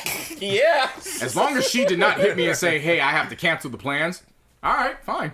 Yeah. They'll show up. It's Doja Cat. Yeah. She's just dropping an album. Right? Do you understand what comes with this? She Obviously is not the not. woman around the corner. She's a pop star. You Like, understand she that? may have to go take a trip real quick out of state, and she may have to come Out back. of the country. Yeah. Well, I want to say out of the Possibly. country, because going out of the country is COVID. going to be a 48-hour trip. But you know what I mean. But you know what I'm saying? She may have to leave out of you state did real say quick. 48 hours. That's what I'm though. saying. Oh, She may yeah. have to leave real quick and then come back Yeah. within that 48-hour span and then be like, okay, my bad. Like, I'm ready to go. That ain't no problem. I'll play 2K. You ready? Let's go. And then she follows you on Instagram and she watches your stories and she constantly keeps watching them and comments and likes. Nigga, you're in the fucking game. Dave, why did you fuck this up? That's a TV like, show, man. No, it's life. No, it is because some pods ago we got on the women. We gotta get on the niggas. We got on the women Yes. for misusing and not understanding times where they fumbled. They own dick appointments. Yeah. Yeah, but that was based off of real shit. This is real shit. I mean, it's based off of Now real. we're You can gonna tell get it's definitely based off of now real we're shit, going to get but- into the real shit on how men do this all the time. Shit. Because men do this all the they time. do. That used to be me. Like, men do this all the time. Yeah, I've definitely done this in my can teenage imagine. years and my early 20s. Like, Yes. this shit happens all the time. Yeah. And when I get it. and they don't communicate, and then you kind of like your insecurities get the best thing. And women, they do fuck over dudes. They do, and you're constantly just thinking about it. But now, when you get older, and they're constantly like replying to you, you still see that they read When it. you read the signs and Mm. you understand what the signs are, Exactly. it's like, all right, cool. Well, Holler at me when you holler at me. I'm watching the game. Like, I don't know what the I fuck got you want shit me to to do. do. Like, I'm about to go to the movies. I'm about to watch Raw. I got shit I got to do for myself. Women respect a man that ain't waiting around their phone all day for them. They can tell when a man be doing shit by themselves, because then that's when women want to be with you. They want to be in the middle of your shit. Well, I want to be up under you when you watching the game and all that. It's when you be trying to like constantly be making time with them. That's when they feel like, well, this nigga be smothering me. Yes. You know what I mean? It's when they get a feeling like, oh, well, he does like me, but wait a minute, he actually wants to have time alone. Wait, I want to be there. That's when they start coming into play. You know what I'm saying? Yeah. It's when the smothering comes around. That's when it's like, well, wait a minute. Like, I told you I had plans later today. Told you I'd get back to you. Yeah. That's when it's, Yeah. you know, That's when it becomes I get you. Yeah. I get you. That was just that. I said that episode needs to be taught in classes. That's all. I'm It trying definitely to say. does. This is for That was a 10 out of 10 episode. It really was, Because look that how is- emotional I am. You just emotional. Just I was like, about to say, Yeah, man, I'm always you emotional. be getting emotional. you see shit that just like trigger you emotional. What's that from? Big shot. Oh yeah. Emotional. Yeah. That's the Not Kids Bop soundtrack, right? What was I gonna say? Yeah, that's just a good episode Very that good reflects the dating world for our generation.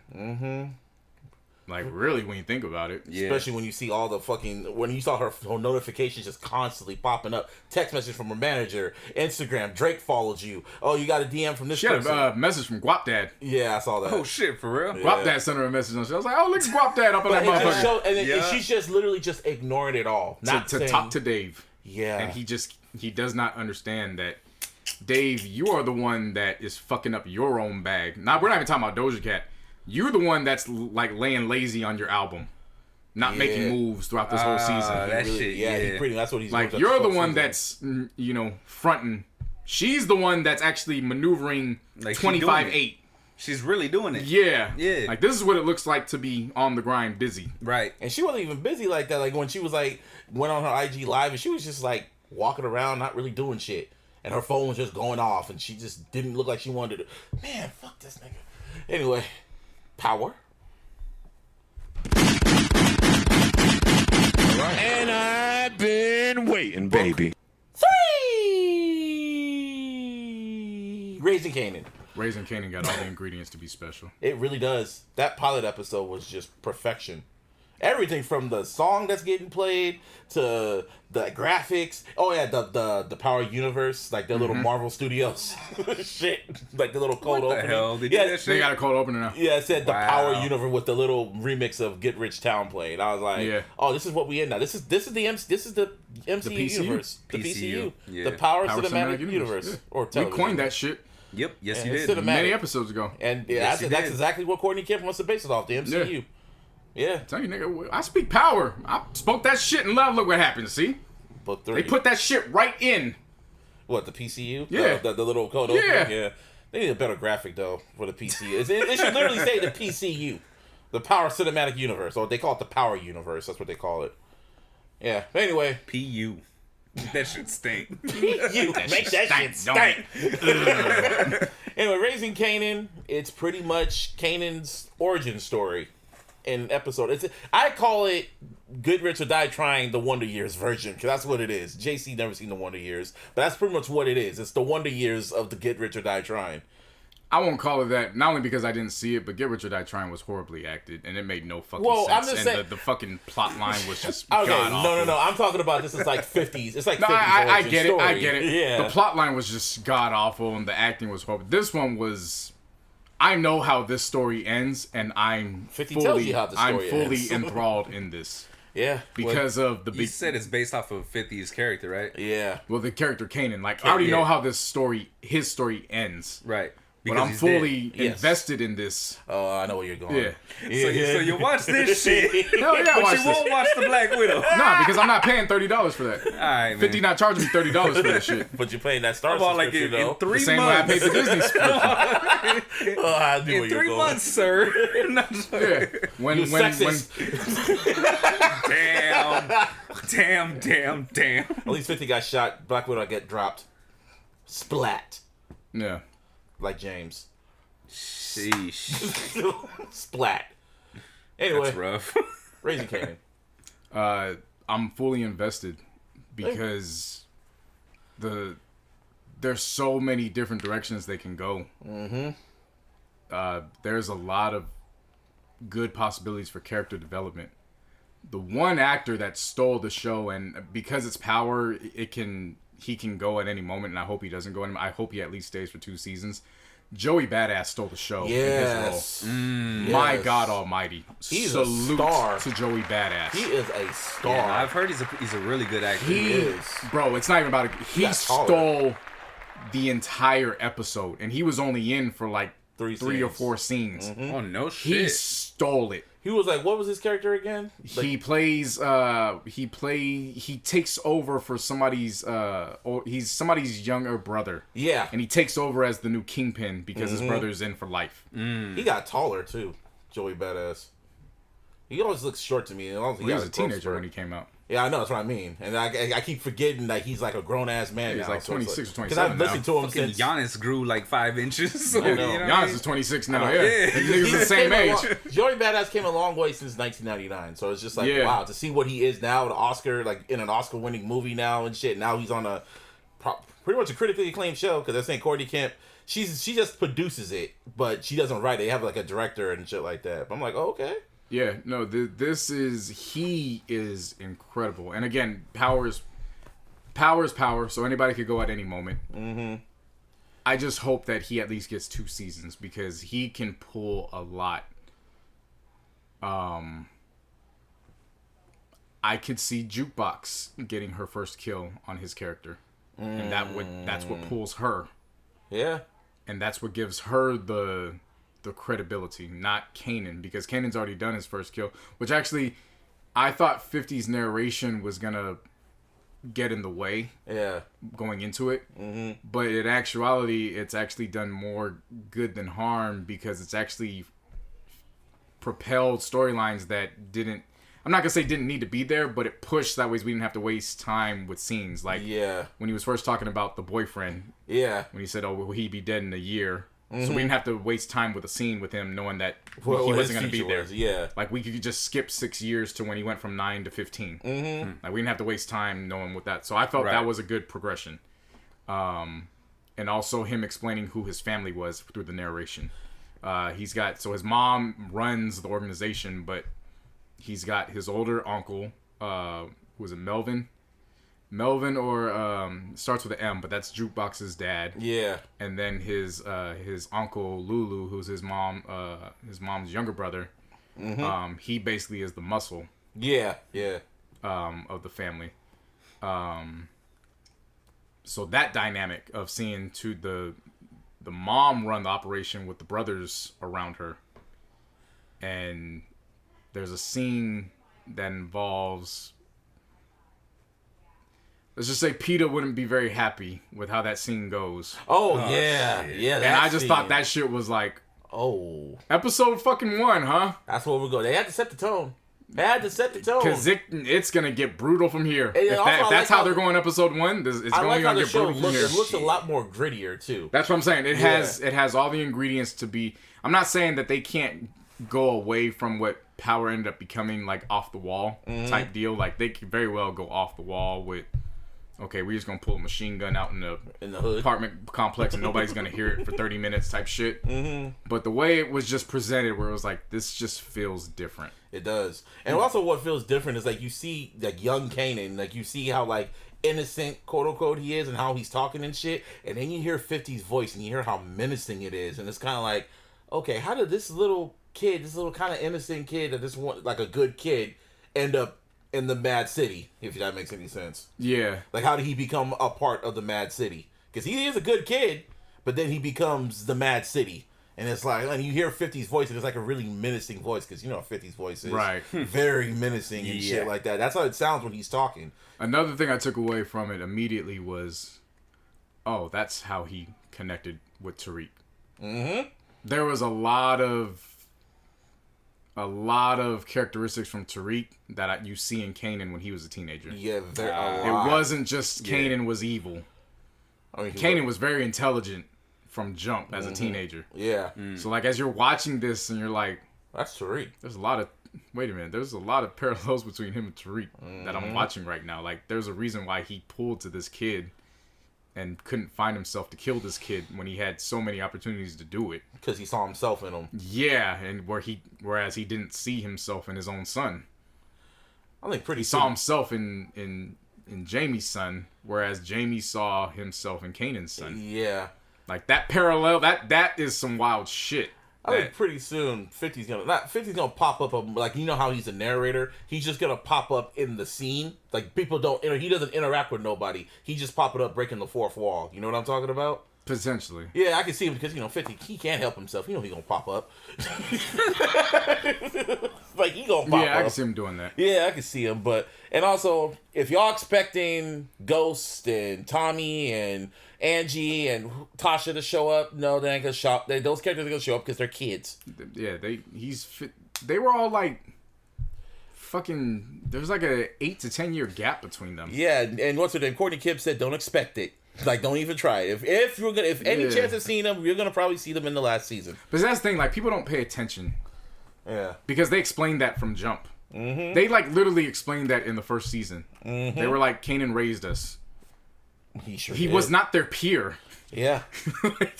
And this shit got explained from jump, and I have not gone back to rewatch any of these powers, but I know this from jump. Like, this was explained. He also have a great memory too. Well, but yes, but some of this stuff was just common knowledge. He was not their peer. Yeah, he was their mentor, damn near. Yeah. So there's a reason why Sean and Tariq weren't the same age. Obviously, like they weren't peers. Oh yeah, he had a son too. Oh my god, you're gonna find out. Oh my god, he had a son and he killed his dad. I forgot about that. 50 he probably wrote that shit in there. Well, that's what I'm saying. Like because the ingredients are there for him. Like he already caught his first body, and I thought that was interesting when he first find his interaction with the girl. Mm-hmm. And it's like, she always got the flyest nigga in the room. $150, fuck $150. And it was like the way he said it, it was like, he don't like. And then later on, when he find out, oh, that's why he said it that way. Mm-hmm. Okay. Yeah, it makes perfect sense now. All right. And just how it constantly progressed and progressed and progressed. And his mom, like, just being the catalyst for, like, she's trying to protect him. But all throughout his life, she's been the one that's basically told him to embrace the violence. Literally, she did, yeah. Like, she from did. jump. Mm-hmm. So in his mind, it's like, why are you telling me that's his Tasha, pretty much, in a way. Yeah, it's like, why are you trying to protect me when you keep pushing me towards this? Like, do you want me to be this or not? Because I went and I did this for you. So I'm in it. This was just episode 1. And they said, man, the episode 1 of book 2 and episode 1 of book 3, like, they set the tone. And they showed like a little mini trailer for like everything that's gonna happen from book 3, and then book 2 is like season 2 of book 2 is coming back in November, and then early 2022 is gonna be Force, which is book 4. I thought the book 4 was gonna be the fucking tape, but I guess they switched it. So yeah, that was never book 4. It was never book 4. No, I could have sworn tape. Okay, well shit. No, man, Courtney Kipp, man, how does she maintain this shit better than Game of Thrones? A black woman did that. Because I told you it all lies with Tariq years ago. Yeah, you were right. You happy, nigga? Yeah, I am, because I told you this. Okay. Many, many moons ago. I know. So the whole story lies with him. I know. And they're going to create everything's going to be based around him. You know the crazy thing is? I remember that. I know. You need to watch Power, man. Do I? Yes. I mean, but really, do I? At least this one. No, At least this one. I might. No, watch book 1. It's only the first episode, right? Yeah, just watch book 1. At least this one, because this one is a for real prequel, so it doesn't like. And it will make you probably want to go back and watch book 1. Because at least with this one, I don't have to see none of the other shit. There's nothing you need to see. Because at least with this one, it's telling like an original story. If you like it, it will inspire you to be like, okay, well, I'll watch book 1, and then it'll connect dots for you. Yeah, that's all. This one is up for sure. Like, it's a prequel. It'll have some Easter eggs eventually that'll pop up. But this one for sure could be its own standalone, because there's just so much information that it's his story, whereas the first book was Jamie's story. James' story. Book 2 is fucking is Tariq's Tariq's story. Book 3 is This Kanan's Kanan's origin story. Yeah. You know what I mean? So like this one for sure is, like I said, it feels different. Whereas book 1 was like a strong story that just became pure fuckery. Yeah. Book 2 was more of yeah, I'm right. I kept telling you guys this was what it was going to be. Okay, yeah, and it's working out the way I kept telling everybody what it's going to be. Yeah, like now I'm watching my investment pay off. Mm-hmm. Book 3 is a wow. Okay, I didn't expect that. These motherfuckers is acting. Yeah, the kid that they got as Kanan, like in the credits, it's introducing. I forget his. It's terrible. I forgot his name. Yeah, it's introducing him, and I remember when he they did a showed great his job. face. When they showed his face, it more from 50 into him. Yeah, they damn near look alike. Yeah, no, it's a nice 15-year-old Kanan. When he gets older, like I thought, we're gonna literally grow up with him. That's what I expect from this. Oh yeah, power. It's a big rich town. Well, I like the other shit. The setbacks. Man, I really like that song now. Yeah, that song's wild. At least Mary J. Blige isn't. At least we got a few months to get ready for her. And what the fuck y'all doing?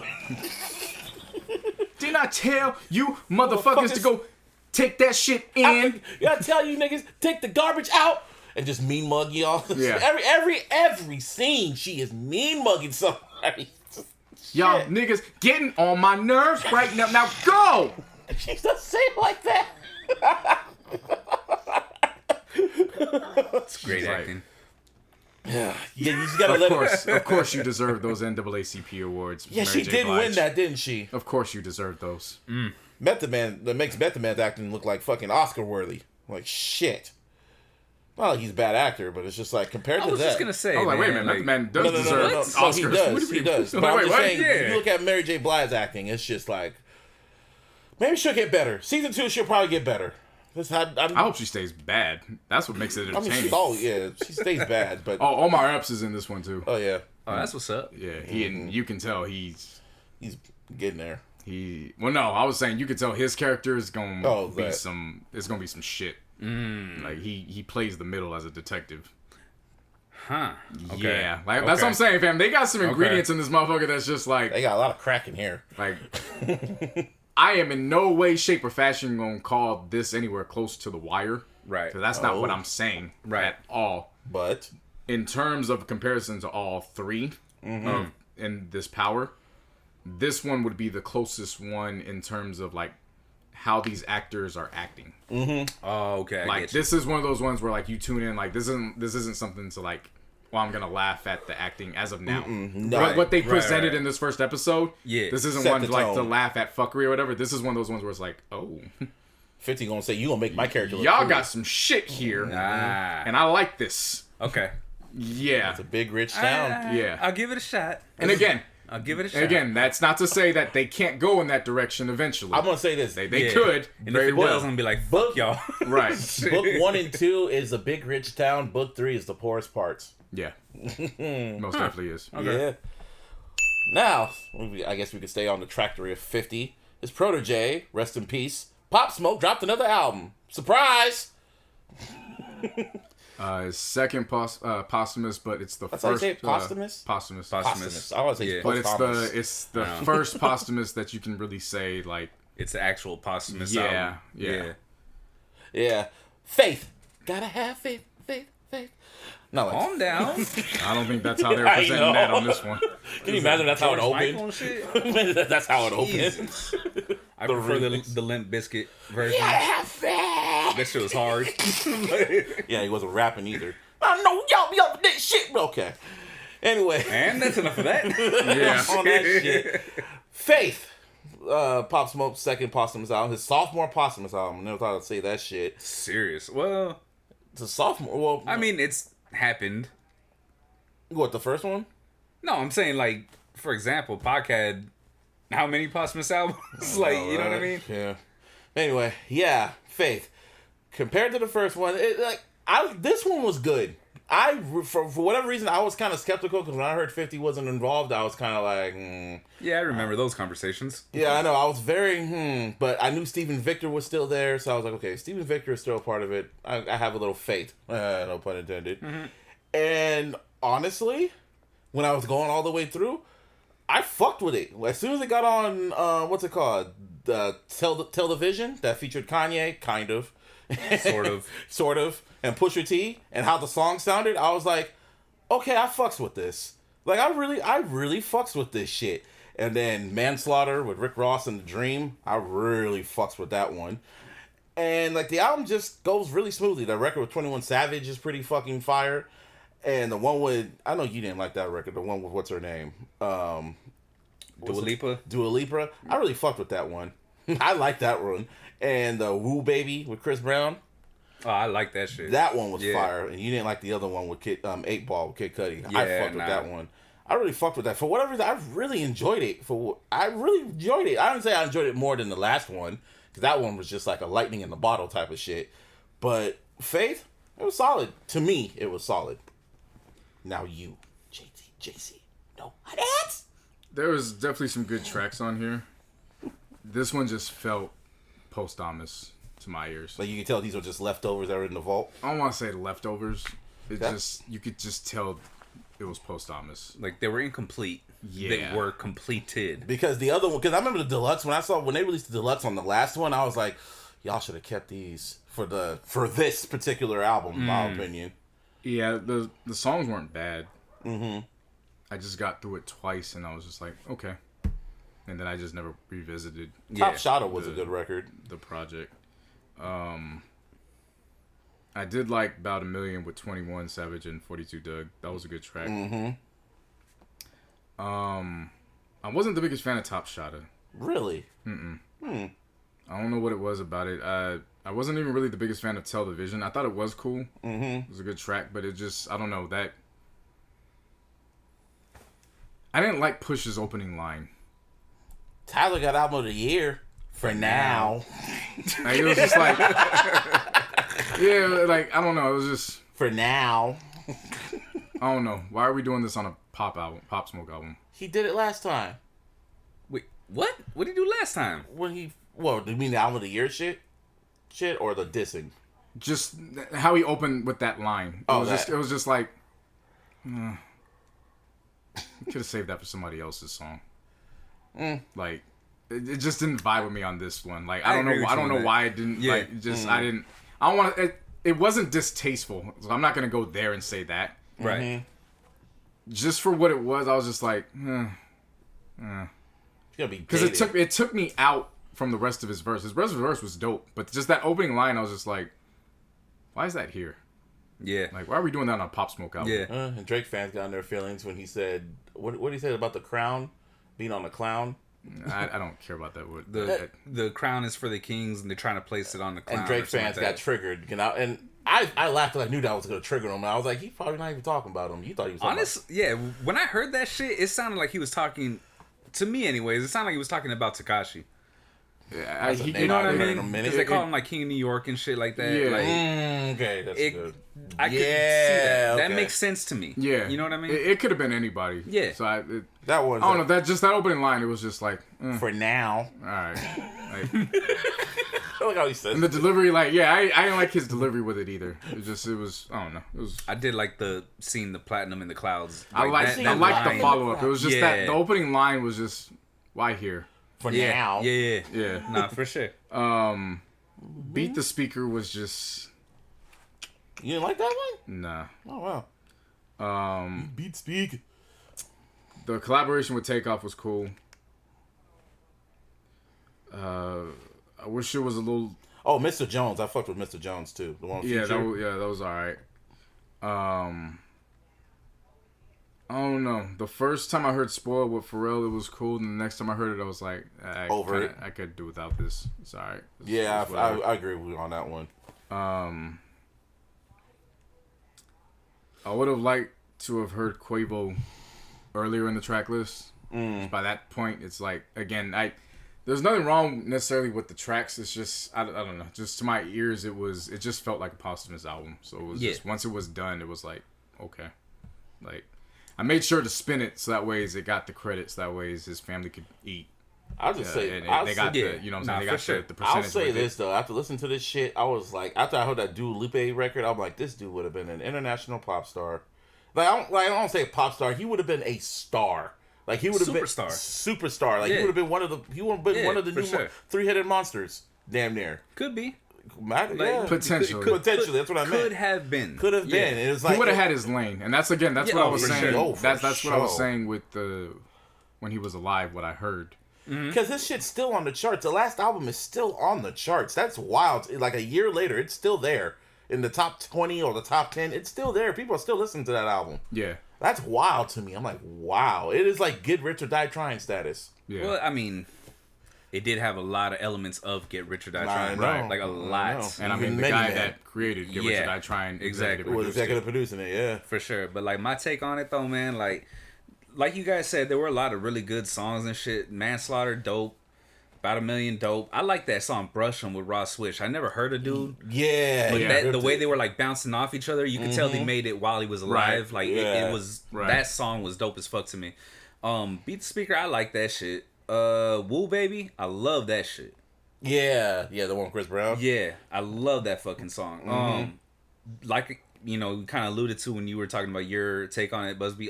Demeanor for me and 8 Ball could have been cut. And legit, the album still would have flowed perfectly. The thing about the song with Dua Lipa, the Demeanor shit, it was just way too pop for this album. Okay. For this album. Yeah. You know what I mean? Yeah. It's funny because on the deluxe edition, because there was like four tracks, there was a song called Questions, and it's kind of his take on 21 Questions, but it has Ja Rule's, like, it has a Ja Rule record. I want to say, yeah. I hear the beat in my head. I don't know what it is, but that actually sounded like that could have been on this version of the album. Down ass bitch. There you go. Oh yeah. Wow, the fact you knew that ad lib, that's no. It was triggered in my mind too. I heard the beat in my head, so I just heard Jaws ad lib. Yeah. Wanna say yeah, but yeah, but like that was my biggest thing with the Dua Lipa record, and then with the 8 Ball one, it kind of just sounded like as weird as it might sound. It to me it sounded more like a Western type feel. Like it just didn't fit right. I think that's why I liked it. No, I don't know why. Like I said, yeah. Alone, they're by itself. It could have been on someone else's album. They're Maybe good Kid songs. Cudi's album. Maybe. Yeah, they're really good songs. Don't get me wrong. Like there's nothing bad about them. Yeah. But just in this context, they could have easily been taken out. Going from Woo Baby to Spoiled to Backdoor, that shit would have flowed perfectly. Yeah, probably would have. Yeah. Yeah, it's just like I said. It's like it's bittersweet to listen to because it's like fuck, like he could have. Yeah, so much talent, man. Dude, it's Most like definitely. it's like So much talent. Another bittersweet album to listen to is like, and the crazy thing is like, how much did he record while he was still alive? Like that was like, it's like you recorded like almost 3 albums worth of material. If you count the deluxe, that's 1, 2, 3, almost 4 albums worth of material. But that's not a lot. I know. Like that's a lot. If you're going off of artists when we were growing up. Yeah. That's not a lot for this generation because you can just put a laptop in front of you and Pro Tools. Yeah. Like, or not even Pro Tools. Like there's like multiple types you of. just put anything and he's in front still of it. popping up on other artists' tracks just doing the hook and shit. They could just literally take a hook from one of his songs that's unreleased and put it on a fucking. Well, he was on wasn't he on Migos album? Yeah. Yeah. Yeah. So yeah, no, I get what you're saying. It's like how much music do you have, but it's not surprising because his career mainstream wise was short, but his career wasn't short. We were just late to the party. Mainstream wise, Yeah. Well, we weren't even that late, to be honest. But I mean, though, we you were know what a year and a half late. Yeah, But You know what I'm saying? But even by Yeah. those standards, we're late because you know how for sure. you know how many like a year for an artist today, you could record every day. Yeah. Yeah. So and even if you Like put if you're even, talking about currency, like Yeah. it's like an album every Drops it month. out. right, week, right. yeah. And I mean, even if you just go by standards of okay, I'm just going to record 1 song a day, like for a year, that's 365. Yeah. Yeah. You know what I'm saying? Yeah. That was what a year and a half ago. Right. So he just passed away a year ago. That's wild. Like, So, his birthday. Yeah. was If he's just going off of that, And then on top of that, we've heard how like him and Quavo were constantly in the right? studio together. And that's we're just going off of that before he meets Quavo 50 and learns their work ethic. Right. You know what I'm saying? So Right. to understand like how that goes, it's not that far fetched to see that he could have a vault full of material that could probably last another 3 or 4 posthumous projects. That's You know true. what I Yeah. Because yeah, again, like I get what you're saying. where Pac and Wayne were like 3 songs a day. They were just different Yeah. for the past generations. But for today's generation, creating isn't how it was back then. Like back then, creating was so different because getting access to a studio was You needed a studio. you needed recording equipment, and a lot of people didn't have that access. Yeah. Yeah. Now, I mean, look, we have recording equipment, and we ain't even like we're in the in the garage. studio. We just chill. We're there. Yeah. And so But like I said, it's a bittersweet to listen to. It's another bittersweet album to listen to. Yeah. That's for sure. 100%. Very bittersweet. And it's like, fuck, man. Rest in peace, Pop Smoke. Rest in peace, Rest Pop in Smoke. peace. Again, I feel indifferent about it, but I'd still recommend people at least go give this a Because spin. Pop Smoke fans, like the hardcore Pop Smoke fans, ain't fucking with this. It's just like, damn. Like one person even told me, because I was tweeting how much I liked it, and they were all going like, if she comes and says, "Oh, were you a fan of him in the beginning? Did you like listen to him when he was alive?" I was like, "Whoa, Woo Baby." What was the other one? Like Meet before, the Woo too. huh? Meet the Woo. Yeah, I grew to appreciate it. At first, I didn't like it, but I grew to appreciate it like over time. I went back and listened to it, and yeah, I liked the last one. I liked this one, and she was like, "Oh, okay, well, you just got to it after he died, so of course you like this." And I was like, Did you not listen to what I just said? I was like, all right, man, shit, that's crazy. Like every little club function you go to, you hear his music playing. But that part, I personally don't get. Me neither. You know what I mean? It's like, if you feel that something is good, then it's good, like, to you. You know what I mean? If you don't like it for whatever fucking reason that is, then I just look so at be it. it. I just man. look at it as people played the fuck out of that last album like consistently, so they were expecting like a part 2 to it. Like, oh, why are you pimping out his death or whatever? And I was just like, his family okayed this shit and whatever. And then there's another aspect that's not really talked about that I kind of mentioned on the drive up here, right? It's like, yeah, it's a posthumous album, so you got, features already because you have to fill out these songs, right? Yeah. But then also, it's his second album. Yeah. The label is gonna step in, you know what I mean? They may not take full control like they had to this time, but they're gonna step in. They're gonna make their presence known and shit. You're gonna get like those big time artists featured. Like look what happened with Triple X. Shit happens all the time. They literally emptied out his entire hard drive of just demos that he was just working on. They weren't even songs. They were just ideas and demos, and they just put it on an album and released that shit. Yeah. Like they were unlistenable. Like, why'd y'all release this? Right. Like, even then, even regardless of how I feel about him, it was like, why'd y'all release this shit? These are just ideas or just demos or reference tracks for him, and just emptied out the entire clip and said, here you go. Yeah. Like, that was trash. Like, like, his fans deserve better than that. Yeah. It's a money grab. Yeah. And see, like, that's what I don't... that's the type of feeling I don't get from this album. You know what I mean? Yeah. I don't feel like it was necessarily a money grab. I feel like it was as good as a part 2 as you could possibly get. You know what I mean? With the situation. Sean C had like the best. He put out a tweet that said pretty much it's pretty much the features pretty much are the showcase and Pop Smoke's the conductor. Like he was conducting everybody on the shit. Like everyone was following Pop Smoke's lead throughout the entire album. If that makes any sense. No, that makes tons of sense. Yeah. So yeah, like I said, rest in peace, Pop Smoke. Definitely. Yep. Now R&B. Well, before that, Oh, well, because what I don't know about if you that? guys listened to this one, so I want to get this not necessarily out the way, but I do want to highlight. EST Gee dropped his album "Bigger Than Life or Death." I've been hearing about that dude. Yeah, it's, From us. Or yeah. mainly JC. No, I saw it on Yo Gotti's Twitter. artist That, on CMG. Yeah, and on Twitter, people were talking about it. Yeah, it is a CMG sounding album. And I was just, like, I think I put one of his songs on the last monthly playlist. Like, yeah, man. It's CMG certified. That's oh my what's god, up. But he signed a 4PF too, right? Isn't he? Or is that 42 Doug? that's 42 Doug. Yeah. But 42 Doug's on here. Okay. 42 Doug's on here with Lil Baby and Rilo Rodriguez. 5500 Degrees I'm listening. is the song title. You got me. Yeah. Lick Back remix with Future and Young Thug. That's come on. It's the Master and the Padawan are featured on the track. Seriously. Again, no matter how I felt about Young Thug over the years, I've always said that Young Thug is not many people can do what Young Thug does. Yeah. And Young Thug's style is right in line with there's Future and there's Young Thug. Right. Like that's what you're getting.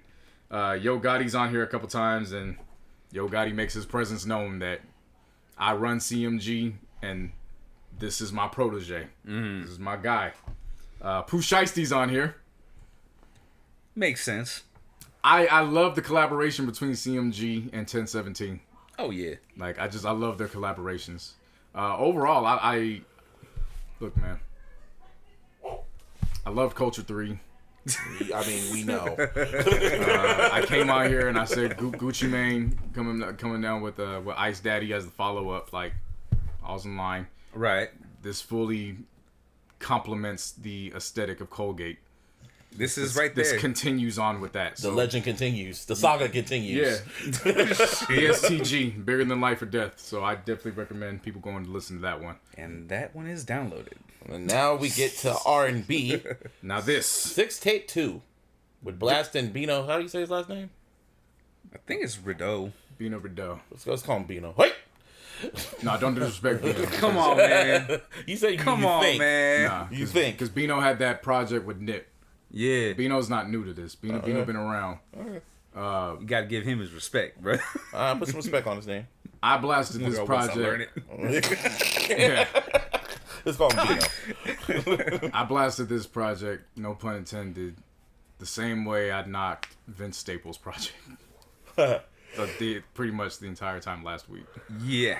Same here. From the time I pressed play, I was like, More! wait, it's over? Oh, no, it's not over. Let me rewind this shit. Wait, hold on. From the time these You motherfuckers... let it stop? From the time these motherfuckers played Pop Out and it sampled 112s you already know. Yep. Sold. Shit. No, man. Turn this motherfucker up and let it ride. Yep. I'm good. Just, come on, man. I've said it countless times how I feel about Blxst. Bino just has that style where it feels Creole, if you know what I mean. He's got that New Orleans vibe. Oh, okay. I'll give you that. But he's West Coast too. Yeah. You know what I'm saying? Yeah, So yeah. he has that vibe about him, but you know, he's out here. He's got like a certain like accent when he speaks, Yeah. bro, or when he sings and Yeah. shit. I don't know where it comes from or what it is, but Right. like, it sounds dope. Right. I'm one of them ones. I feel like I'm one of them ones too. Yeah, same. So how they describe themselves, hey, that's up my alley. Right. Hate how much. Yeah. Oh man. Yeah, that I know there's definitely some women that be texting that song out to the men. Like, I hate how much I want you to come over tonight. I know. But that one's gonna get played out through like this whole project's gonna get played out throughout. Hell yes, bro. Fuck the summer. This project's getting played out the rest of the year. The rest of the year for sure. Yeah. Well, for me, that's cool. I like, for me, it was all right. Like, you guys really enjoyed it. Some of the songs were cool. It didn't really like hit like how it hit with everyone else, like you two. But the only songs I really fucked with was "She Perfect." That's like a perfect song to me. And "Stressful." I really fucked with "Stressful." You didn't like Program? Because Alright. Program's my shit. Program was nice. Program's alright. Whew. Sheesh. That's so bad for you, bro. Well, I know if I'm around a female, it'll be great. But you know, I'm focused right now. I love that ad lib. Sheesh. But yeah, I'm glad you guys liked it. It's cool for me. It's alright. Yeah, I think I was the first one to listen to it out of three of us this time. Yeah, you Yeah. let us know. You Yeah, let me this know time when it came out. As soon as I fucking, like, literally, right after I spun it, the first time I sent it to the group chat, I was like, this shit's fucking amazing. Yeah, you said like, that, that's yeah. all I had to say. Yeah, I and listened I to hit it, you. like- I hit you right back, and I was like, it's already on my radar. I Yep. was guzzling Pedialyte, and I was like, I just have to be fucking coherent for this. I don't want to hear this shit when I'm like holding on for dear life. That was the only thing that stopped me from playing it opening day. Yeah. And then Yeah, when I had I was like, okay, I can listen to this. I was like, all right, I'm in the vibe. I'm in the mood. Right. Like, Yeah. And Yeah. it never left the fucking rotation. Yeah. Hell nah. I but played like, this shit twice today. like you said, though, man, Pop Out, as soon as that shit kicked off, I was like, all right, we there. I heard the fucking We keys on the there. sample, bro, and I was like, Yeah. oh, I was like, we no. there. I like how they. I like said, how they all Program transition. stood out to me. Oh, the transitions yeah. were Yeah, I fucking love. beautiful. I love Yeah. how they did the transitions. Yeah, Absolutely. man. But like I said, Program was a standout to me for sure. Accountable. Oh yeah, I kind of like that record. Accountable? Yeah. All right, good job. That's a thing. Like JC said, hate how much. Fucking amazing. Can you tell me? Can you Bruh. please preach them about track number 11, please? Please. You know Please. what? Pretty please. Pretty please. Please. Nothing you order me loyalty, your last from left your concept thing, but if it did blow the bag on you. I was so mad that this was towards the end. I know, dude. But see, that's the thing, though. Yeah, it's towards the end, but Time will only tell. just let that shit repeat. Dog. Like, I legit, Wow. I had it on repeat. I didn't realize it at first, right? When Yeah. I originally listened to it. When it went back around, I was like, I feel like fuck it, let it go. Yeah. Because I realized it was like the second to last track. I was like, why is this here? Why wasn't this earlier? And there's not much to complain about because the whole fucking album at that point, like we go through it, it's like, well, yeah, where can they put this? How could they make this earlier? Yeah. Like, Seriously. like, what do you make later? Because it is a good placement. I but just shit. realized Def Jam distributed this. Yeah. Yeah. Def Jam kind of I believe both of them were on Def Jam. Yeah. Pop Smoke. Oh no, not Pop Smoke. Blxst and Bino. Oh, Yeah. They are. that makes sense. With Snoop being there, I definitely would imagine this got a Different kind of push. yeah. Like, Yeah, this needs to go now. Yeah, Blxst being on the freshman cover and Yeah. this coming out quickly right after. Yep. Well, speaking of, So salute to everybody that dropped. oh, for real. Rest in peace, Pop Rest Smoke. in peace to Pop Smoke. Salute to peace. EST Gee, Yup. Blxst and Bino. Yup. I had no problem with the drops. Like again, I was indifferent about Pop Smoke's project, but overall, people go spend that. Yeah. Make sure his family is able to eat off of that project. Seriously. So, speaking of, I looked at Def Jam. I'm like, oh, wow, Def Jam released this. Because Def Jam is feeling a little bit different now. Ever since Snoop took over. Who would have thought? I know, Snoop took over. Shit's been kind of looking different. Because last week, all of a sudden, word started bubbling. Well, actually, it was from Justin LeBoy. Give me a yuck. Give me a yuck for that man, Mr. Demon. Yeah, I thought we would say that about him. Wow. Stop now. You said one yuck, nigga. Damn, not even R. Kelly got that. There's powerful niggardry at work here. One more yuck.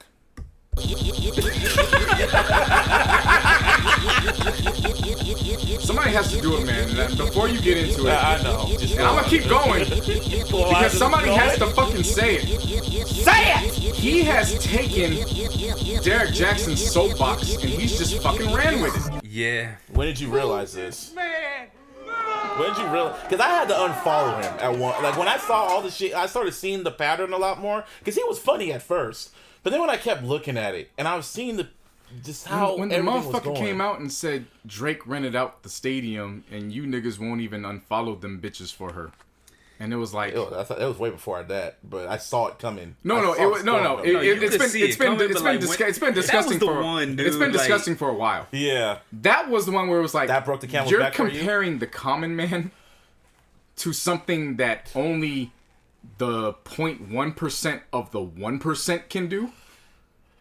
Like that's what we're doing. You're comparing the common man to something that only the 0.1% of the 1% can do. All right, bro. Yeah. Like, okay. you got to go. Yeah, no. Like, I'm done. Yeah. I've been done with him. Like that's the thing. I saw it coming. Yeah. So I was just like, and ever since like Quavo and them beat his ass, and I saw the shit he did, the whole Sweetie situation. I was like, okay, I see where this is going. But anyway, Yeah, no, he's taken Derek Jackson's soapbox and he's done soapbox. some nasty shit with it. That's what you should call this episode, soapbox. Ugh. The nasty You gave him the soapbox. world record of yucks. Nasty snowbox. You gave him a world record of yucks. Like, sheesh. So I just can't stand for that shit, man. Like he's a dirty Mac king. That's who he is. He's a dirty Macker. Yeah. To the core. Like, And you know what? It's the worst Yeah. kind. Yeah. It's the social media era kind of dirty Mac. And he caters to the women.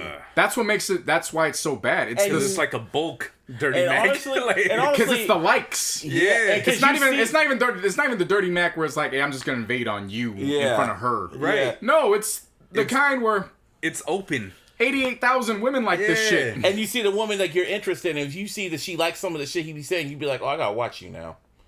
Yeah. Yeah, you're like I gotta keep my eye on you. Or Or what? just don't ever respond.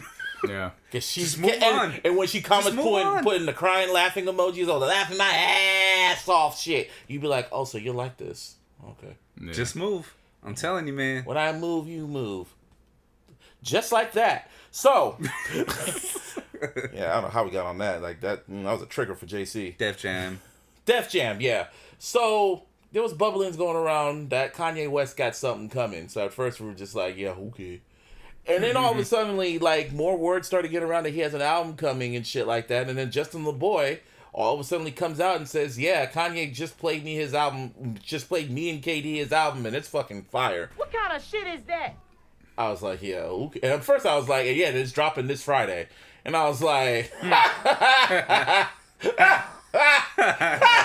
gotta laugh with us, JC. Laugh. We're laughing. I know. He's laughing on the inside. Yeah. You look on his face right now. I didn't care. So I know you didn't care. But anyway, I didn't care either. I didn't care either. That's why at first I didn't say anything. And then all of a sudden he just started bubbling and saying Kanye's going to have a listening party in Atlanta at the fucking stadiums and shit like that. And I was just like, okay. And then they showed the features where they had like 29, who else on there? Baby Kim, Lil Baby. Baby King. Baby King, my fault. I don't know why I say Baby King. The fuck? Who else was on there? Travis Scott, the fucking Don Toliver. I think that's why I sent it. I saw Don Toliver. I was like, oh shit, JC might be interested, maybe. With an M, maybe. But I was like, this album ain't coming. I kept thinking like, it's not gonna come. And he had another private listening session. And they said he had a commercial that was gonna air during the finals, and I was like, no, it's not. And then it premiered during the fucking finals, and I was like, okay. And it showcased, what's her name? Sha'Carri Richardson. Sha'Carri Richardson, yeah. It said Beats by Dre. Yep. And then Def Jam released a press statement, and it was saying, yes. It was almost like... all within seconds. Yeah. It was like, yes, people, it's coming. That's pretty much what it said. It's coming on Friday. And it's called Donda, the shit he was supposed to drop last year. Yep. and even double people are saying, yeah, this rollout just feels different. Because Kanye hasn't said nothing.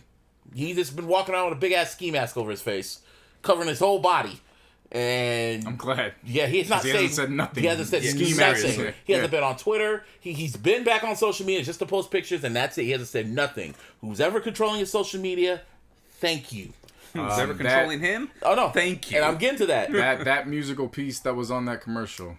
Mm-hmm. How did you feel about it? My ears are perked now. Okay. And Karen Civil said, "Give it up for Black Woman," because what's her name, Sal David and Matai Johnson, because they're part of a agency.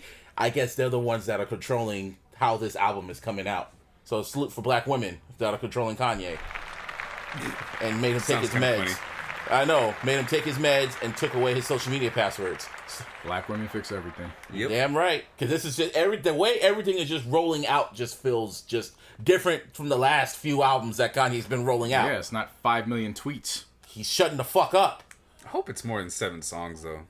No, we don't On know. the track list, it looks like that. All right. Or maybe 12 songs or 14 unless he's got like songs. 3 people on one track, or you know what I mean? Yeah. Which is possible. I'm just that.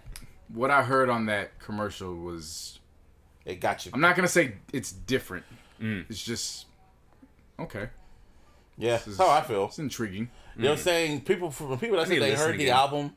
From people that said they heard the album, these are people that even hated Jesus is King and all the other albums that Kanye dropped. They said it's pretty good. And I've heard this before. So I was like, I've heard this before. Now that I'm not going in with expectations. Me neither. Like, Every Kanye album. That's how like every Kanye album, I don't go in expectations. Yeah, I expect the unexpected. You just go in there expecting to hear, and I'm not saying this to be funny. Mm-hmm. This is a part of the Kanye experience. You go in expecting to hear sounds. Mm-hmm. Because that's literally what he like. Kanye as an artist, Neptunes as an artist. What makes them different is because they can bring different sounds together that shouldn't be together. Yeah. And they are in unison that helps create this wonderful experience. Mm-hmm. So again, I'm not saying that to be like, oh, I'm listening to Kanye to hear sounds. Like, no, that's not. I'm not being funny with that. That's truly how I feel when I listen to Kanye in the past. Right. Go into that experience expecting to hear sounds that you wouldn't normally hear.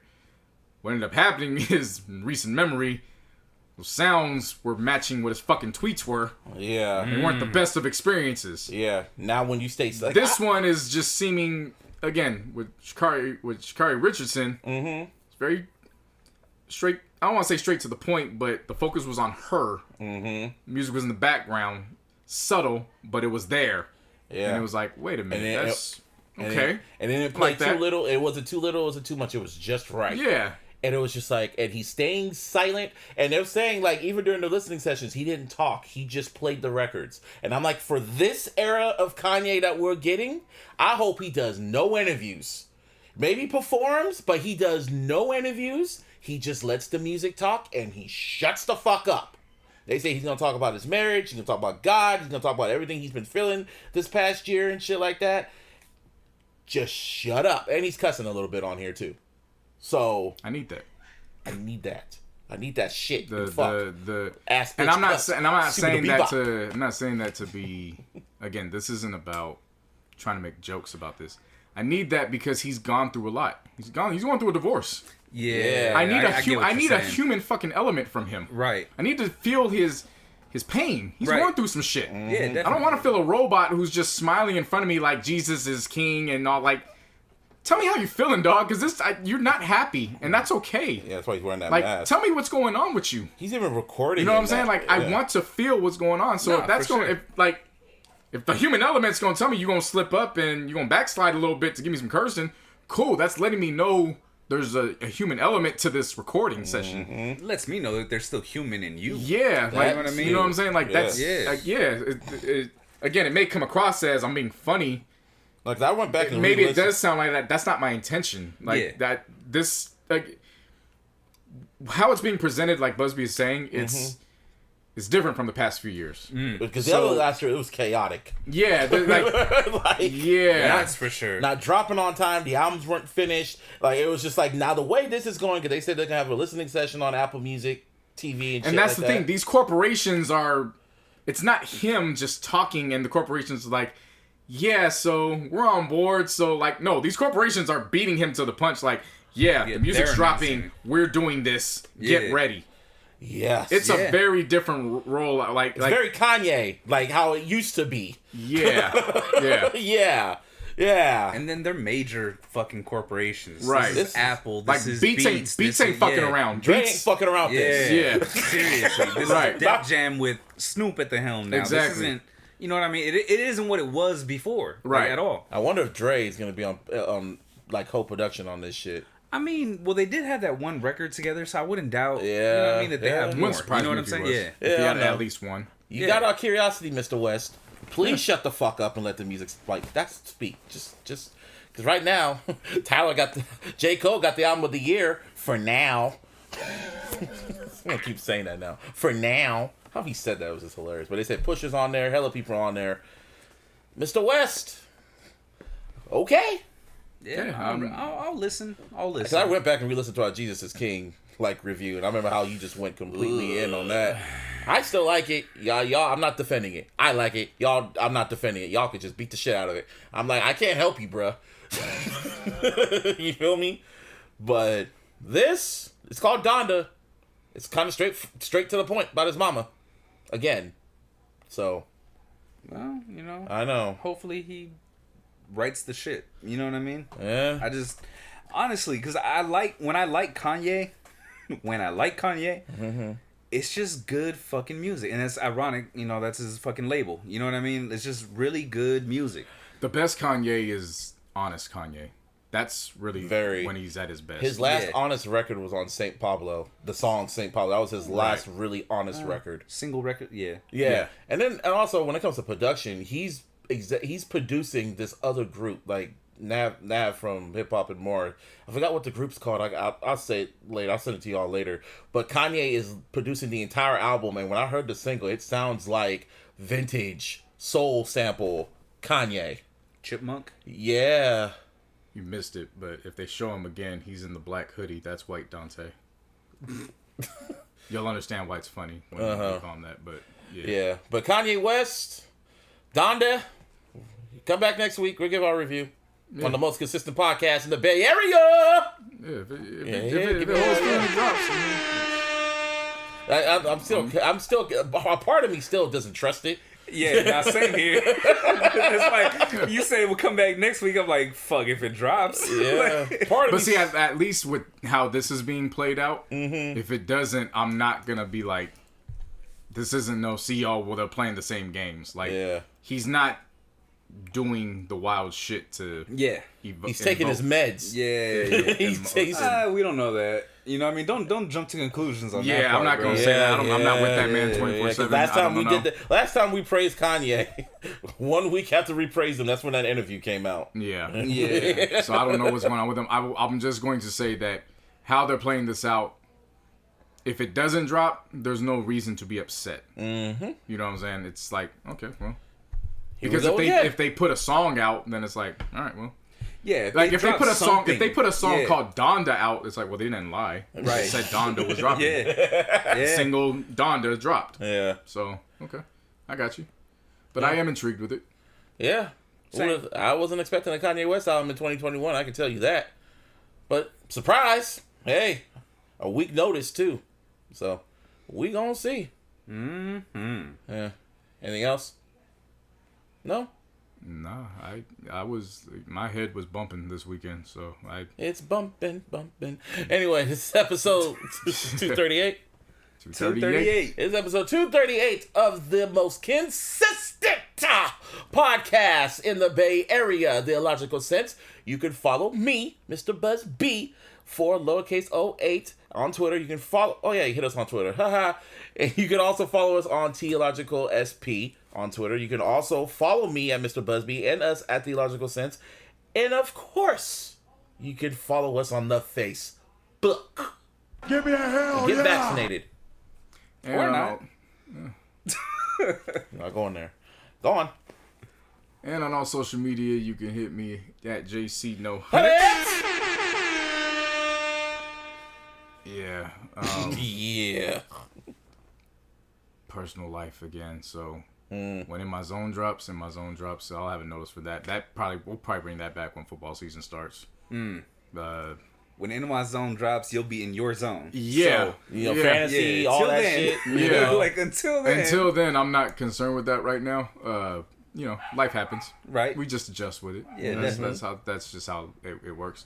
But in the meantime, you can follow all the social media at In My Zone Radio, and get prepared for that, because when it does come back, it's coming back with a bang. I definitely have a big idea that's going along with it. That's why I'm taking the personal time needed to get that shit right. Okay. And get that shit popping. So that way, when it comes back with the NFL season, that shit's ready to go.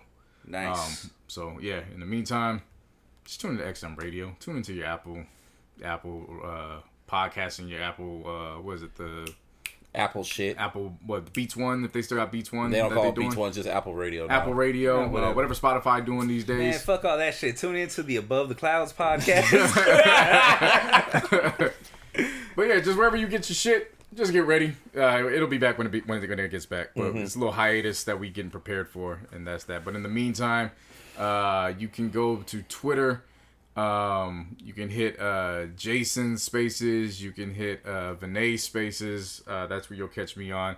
The NBA 2021 season is over, but the 2021-2022 off season has begun. It has begun.